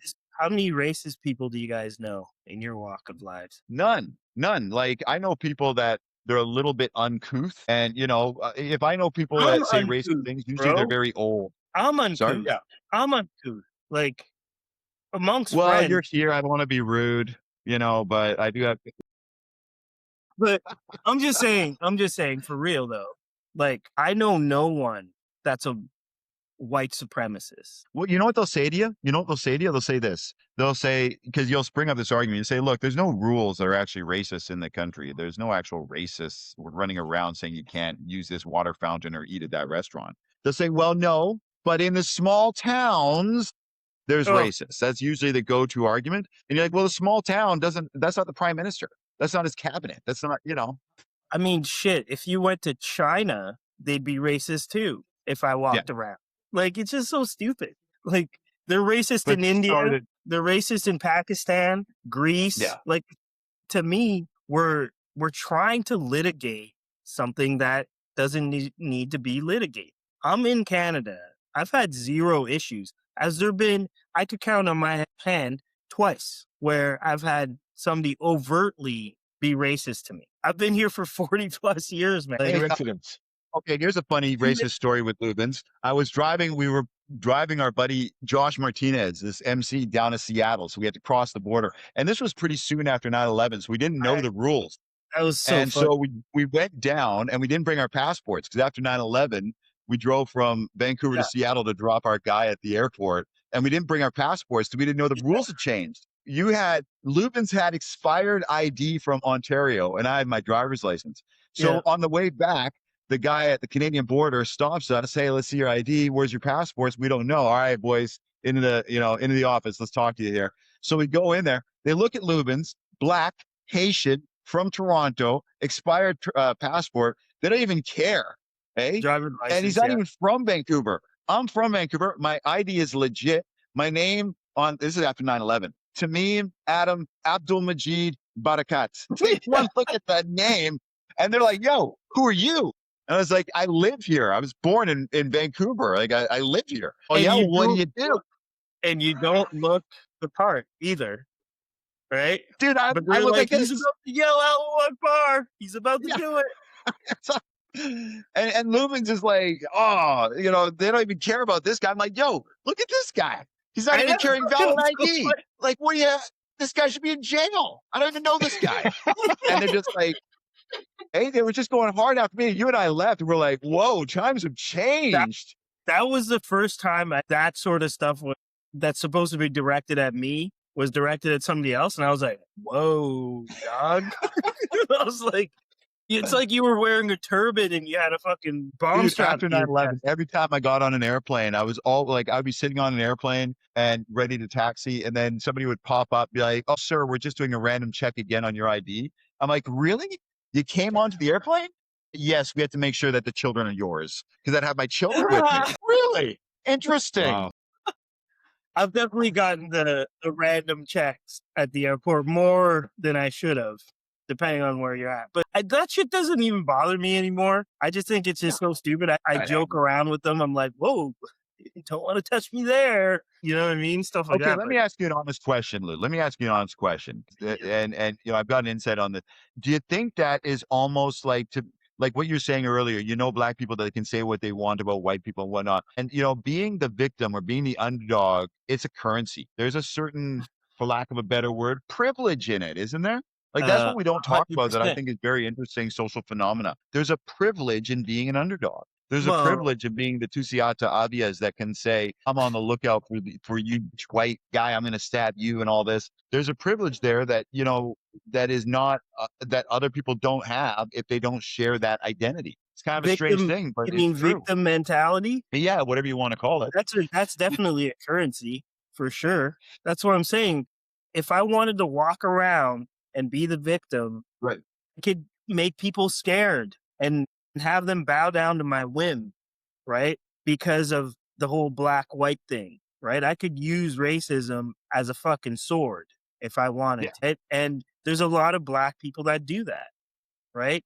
But the thing that gets me about who's litigating what racist is somebody like fucking LeBron James who makes $800 million a year telling you that he's still oppressed and he still has to walk around, watching his back because of the privilege of the way. It's like, what are you fucking talking? Like, you're perpetuating something that doesn't exist. Perpetuating? Fuck, I'm bad at words. Perpetuating something that doesn't exist. You're now at a position of privilege. So anything you say is going to be met with a lot of eyeballs and ears from people that are going to trust that what you say is true, right? So LeBron James and like I was watching something the other day where Kevin Durant, basketball player who also is a multi-gazillionaire, they were talking about the All-Star game and he made a point like, well, Luka Doncic and Joker, they don't, try either and they're Eastern European. So I'll just let you read between the lines. What are you trying to say? You're trying to say because people are saying that you don't try or don't take something seriously that they're being racist against you? Like, what are we doing? Like, I think the real racism in society today, I've written about this on Centrist, is the left-wing racism of low expectations and low bars. So, you're a black guy, you don't need any voter ID because why would I expect you to be able to handle getting voter ID? That is the real racism we're up against. They already look at me as lesser than, right? So I need these new policies. I need these programs. You can't make it out of here alive without us giving you X. It's like, the fuck is this, right? And this is what we're continuously doing. And then you're trying to tell me that there's some sort of boogeyman white extremist that I should be scared of, who has different opinions than me. Like, get the fuck out of here. That's what I'm talking about. People need to be told to shut the fuck up because this sort of stuff is so dumb, right? Like, yes. But Lou, I hear you, but here's the problem. Even if you were to do that, like, okay, in Wellington during the pandemic, they had a massive protest down at the Parliament building and went around the world. It was actually inspired by the Canadian convoy. So there was the Canadian convoy, and then there was the Wellington those were protest. white extremists. And all of those, exactly. Now I was listening to academics here. I was listening to academics and we were talking about on centers, and a lot of, in New Zealand's case, a lot of Maori, a lot of labor supporters, a lot of Ardern voters were down at those protests. And I was listening to one academic here, her name's Margaret Mutu, and she's a big time Maori sovereigntist. And she's half Maori, or her father is Maori, her mother was non-Maori, but nonetheless, she was advocating at one time no white people should be allowed to emigrate to New Zealand. So that's her politics.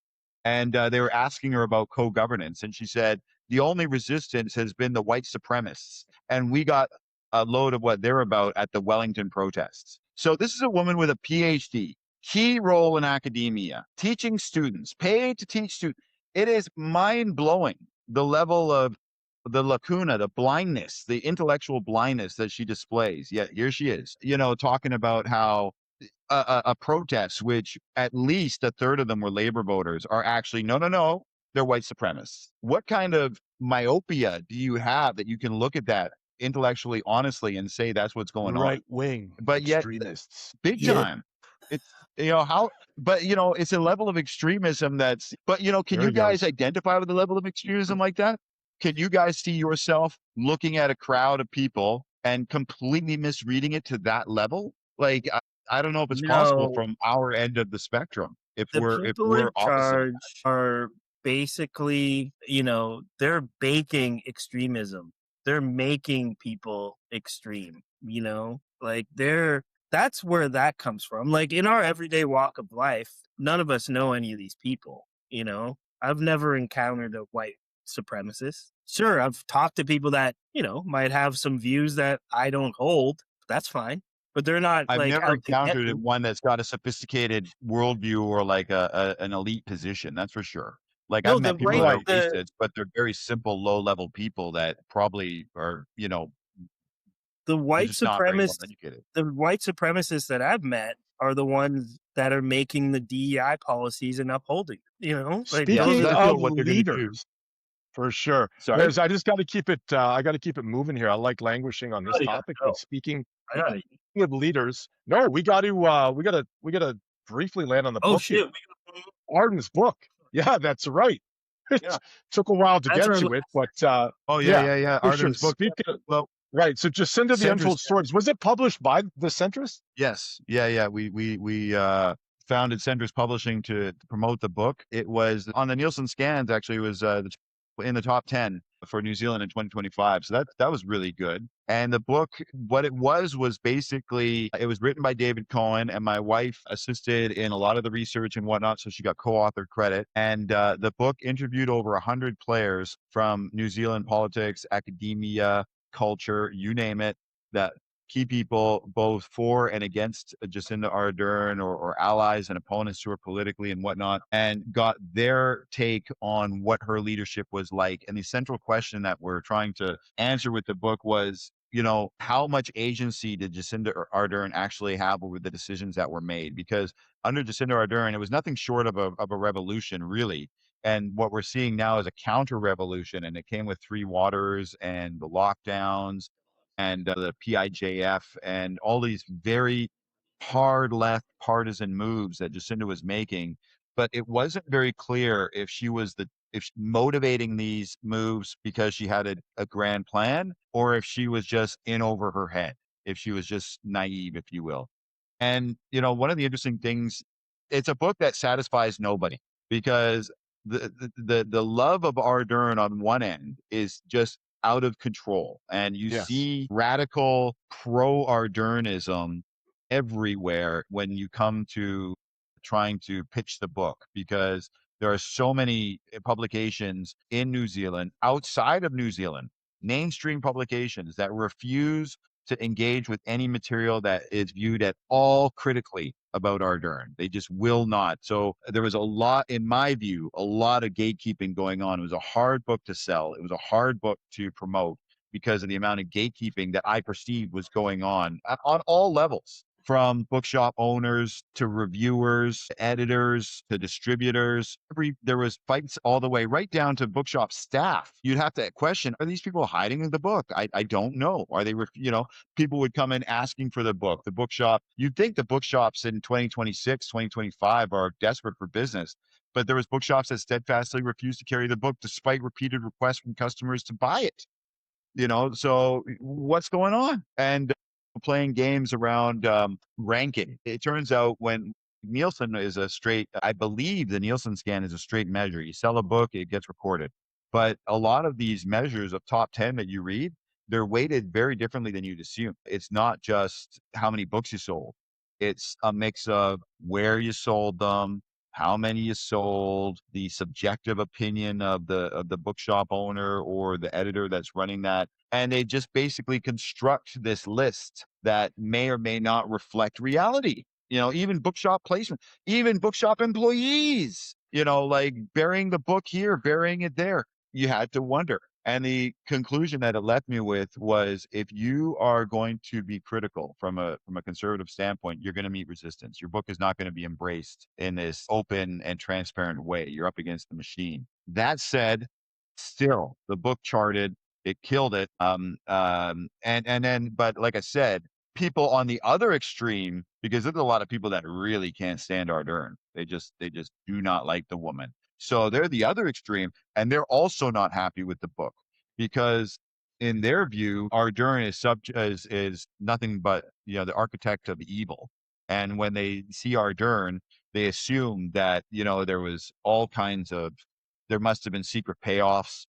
There must have been secret arrangements with the World Economic Forum and Klaus Schwab and Bill Gates and there's all sort of rumors that there's drug dealing involved and Bitcoin payments and extramarital affairs and just chaos under the sea. But like I said, we talked to hundreds of people and we chased these rumors, and we did not find evidence of these extremes either. So the book is it's the most honest story of Jacinda Ardern that you could possibly find on the market. You can still buy it at centrist.nz. It's available, I think, on Amazon for download, like Kindle and ebook. Oh yeah, you can actually order the copy, because Amazon has its own publisher. So they work with a publisher. So there's a bespoke publisher. So when you order it, they will custom publish and send it to you, because it's hard to ship from New Zealand and everything's far away.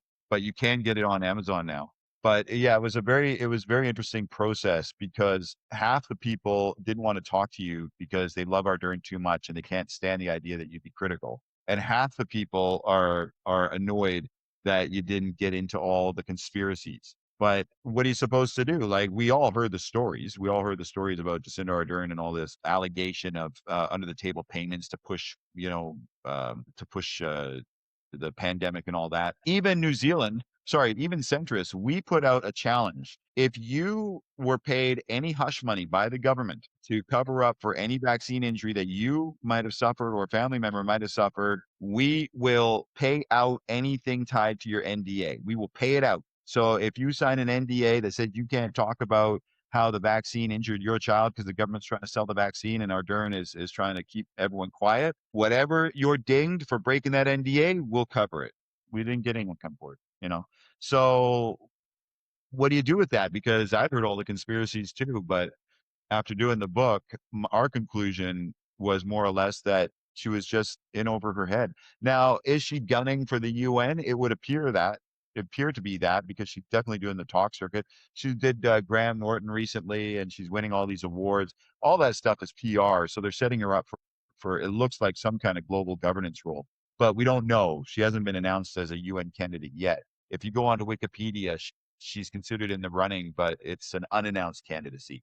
I think Oh, the 6 people have. Wikipedia, I glanced over that. It's very glowing towards her. She was also ushered in Sure. real quick in 2017, though, right? Like real quick. Like Yeah. just Well, popped up out of she was the first person under MNP to win a majority of seats. Under mixed member parliamentarian system, very difficult to get a majority, an absolute majority. You always wind up with a coalition. But under Ardern, she wound up, in 2017, yeah, it was weird because there was some interesting, she was losing her election. So she came in as a list MP. So under the MMP system, if you vote for your electorate, so when you go to vote, you vote for the person in your area, that what in Canada they call ridings. But then you also vote, you have what's called a party vote. And if you don't win any ridings, but you get at least 5% of the party vote, then you get 5% of the seats. And the MPs that sit in those seats are called list MPs. They're not actually voted in. They come in on a list. So this is it's a bit of a strange system, but that's how it works. It was actually after it replaced first past the post in New Zealand in 1994. And the reason it was developed in the first place was post World War II Germany. It was designed to stop demagogues from rising to power like Adolf Hitler's. So when the Allies took over Germany, they developed a system similar to MMP that New Zealand now has in order to stop the next Adolf Hitler. That was the idea. So sort of a limited, a convoluted form of democracy because it promotes coalition building. And it came in '94 in New Zealand. And under Jacinda Ardern in 2017, she got in as a prime minister. She formed a coalition with NZ First, which is run by Winston Peters. And Winston Peters is NZ First is a little bit like the MAGA of New Zealand. NZ First, right? And they got hard line on immigration and one flag, one people, and all that. And they're going to be kingmakers probably in the next election now. But he went with Jacinda Ardern to form a coalition, and then 2020 came along, and that was a lockdown election, and that was a bit strange because that election, because of the lockdown, it was or because of the pandemic, the balloting was stretched out, so it was a month of voting, and it was it wasn't. I didn't think it was a very good way to do it. But she won a super majority. She won the majority. Labor won the majority of electoral seats in 2020. They booted out Winston Peters so they could run by themselves. And that's when they unleashed their hard left agenda. And the idea there is that Jacinda was just riding the wave because within her party, there was different factions. And one of them was the Maori caucus. And they definitely had an idea of where they wanted to go. And they're a very established group of MPs within the Labour Party. And Jacinda played cover for them as the PM, but they were really running the show on three waters, and that was their big push. But in 2023, that all blew up in their faces because the Maorification agenda was just not, and on all the guilt, like Jacinda was a classic white liberal, the fox in the forest selling all of this. And it just rubbed the average Kiwi up the wrong way. And then on top of that, you had the transgender movement, all of like the crosswalk controversy, just, the rainbow crosswalks everywhere. And then there was also the lockdown, which was, she was hard on that too, from what I read. It was brutal. Wasn't there nationals that couldn't even get back into New Zealand? They were out of the country. Yes. Yeah, there was one woman, she needed she made a noise in the media, so she was allowed back in, but she was in Afghanistan pregnant, and she was a Kiwi. She wasn't Afghani. And for whatever reason, she was in Afghanistan. She was trying to get back in. Nah, sorry, closed. So, but you know what? There's a lot of stories there. I think it's covered in the book where there was major media players and major business people in New Zealand that were putting a lot of pressure on Jacinda to lock down, and they were being absolute about it. But here's something about the lockdown that I will say. They locked down hard. Auckland went into hard lockdown. And everything was closed, and you couldn't, it was like jail. And they introduced the QR passes, and man, it blew my mind. I was down in Ellerslie Village, which is a little bit like, I don't know, it's like Ellerslie Village. It's like a suburb of Auckland. It's all made up of, little suburbs, right? And Ellerslie is one of the inner suburbs. And I literally saw a sign. I didn't get vaccinated. I was like, nah, I'm not into this.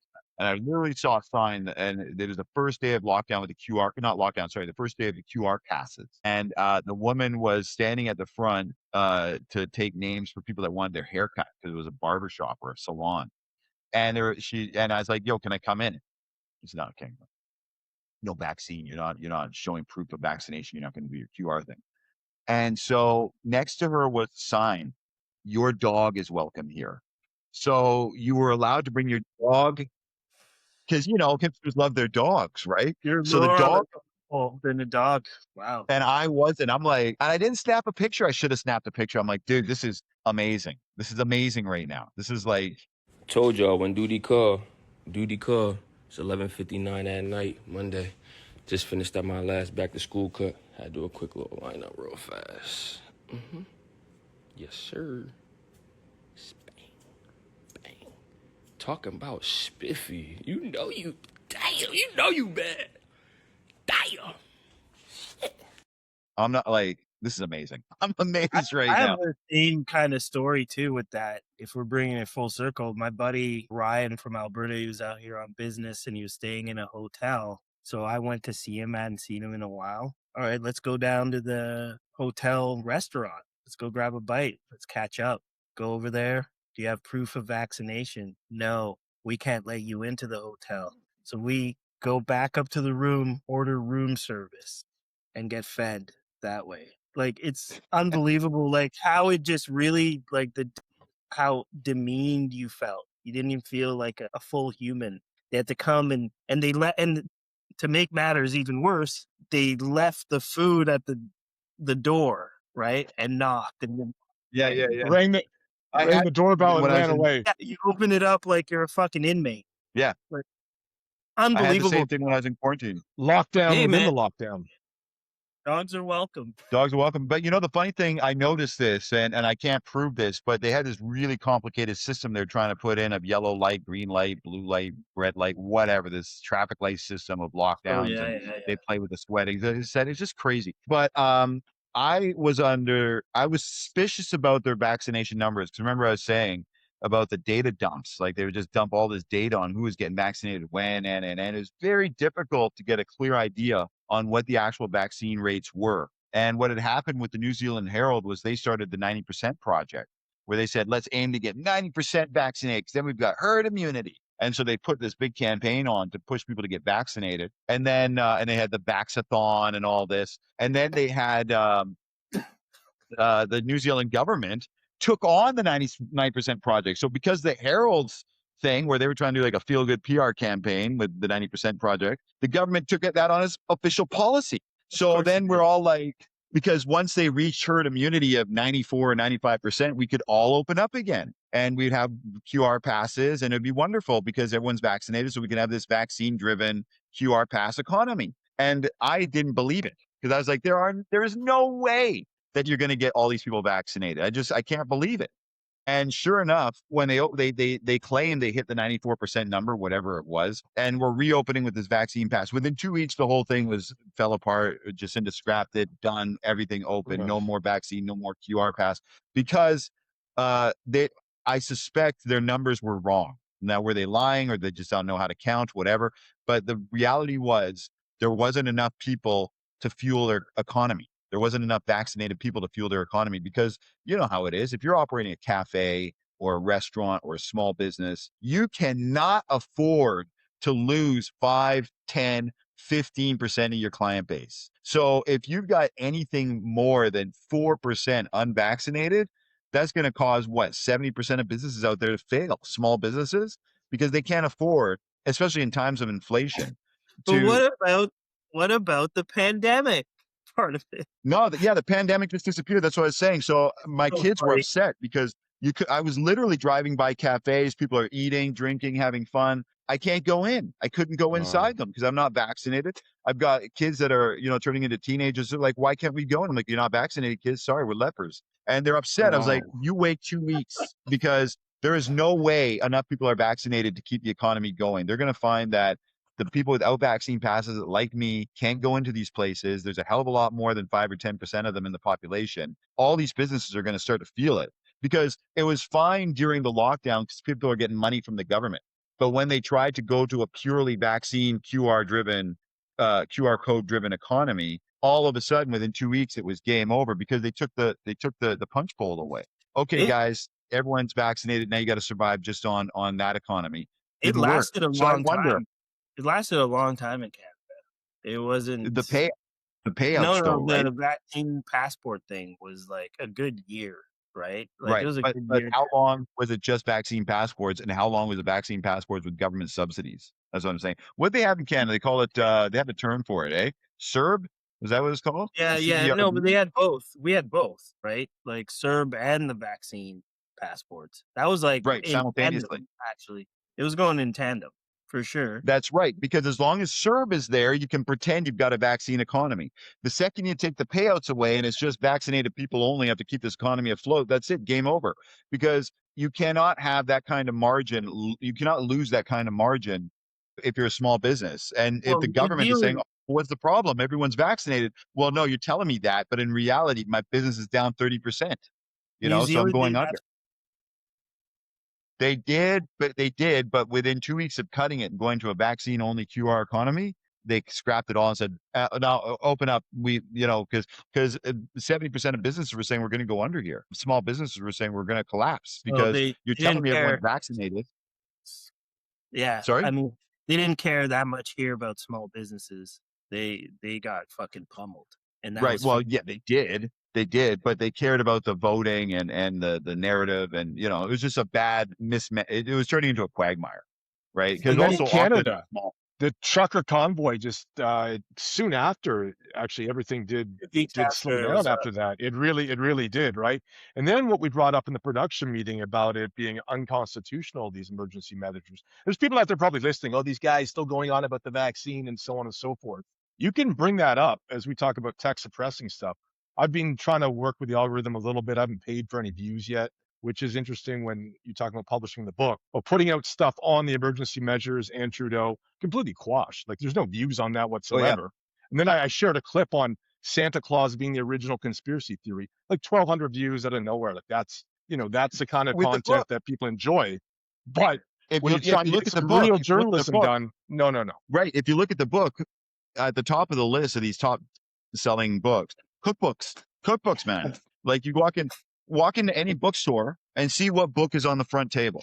I bet you it's a cookbook, because I wouldn't say it's the kind of book that people love more. It's just you can't fault a cookbook, right? There's no need to suppress it. There's no bias. Yeah. There's no bias. It's tougher to be racist, So, but I'm sure they'll find a way. Yeah. Well, if it's an Yeah, I Indian know. cookbook, Yeah. Well, I'm going to do a To me, political cookbook, I think. cooking it.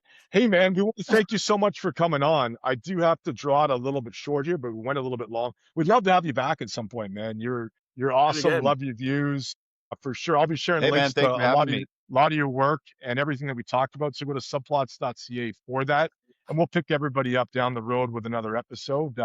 Apologize for the delay, but once again, no apologies necessary. Glad to reunite, get you guys back on. And if you have anything else to plug, if there's any books coming down the road, by all means, the platform's yours just before we close. No books coming down the pipe, but please check out centrist.nz. It's a great site. We're working on a few things on the site that we're going to unveil soon.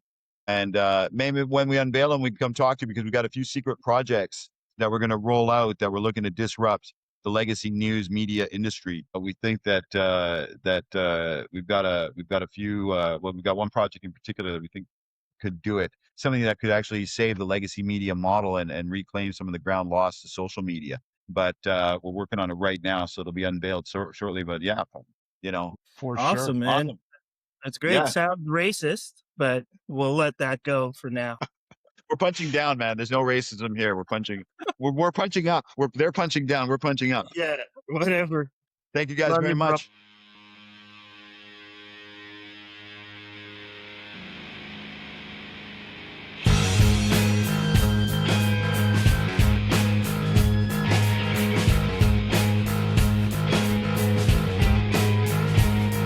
With the stories of the downtrodden, ill-gotten, shot taken, stealing, robbing people, crowding, mobbing me for papers.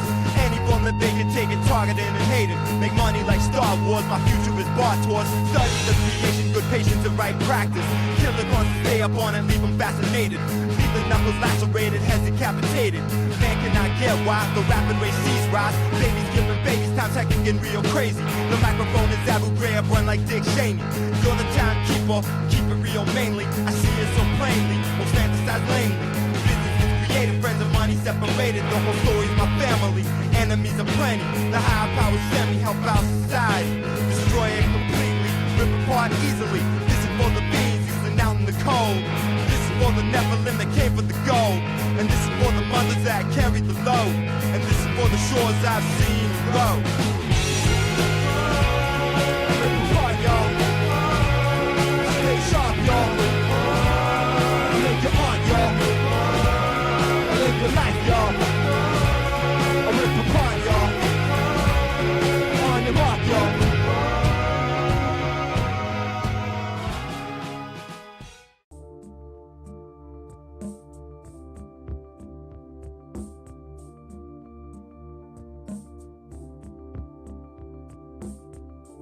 I can feel it coming in the air tonight. Oh Lord, oh Lord.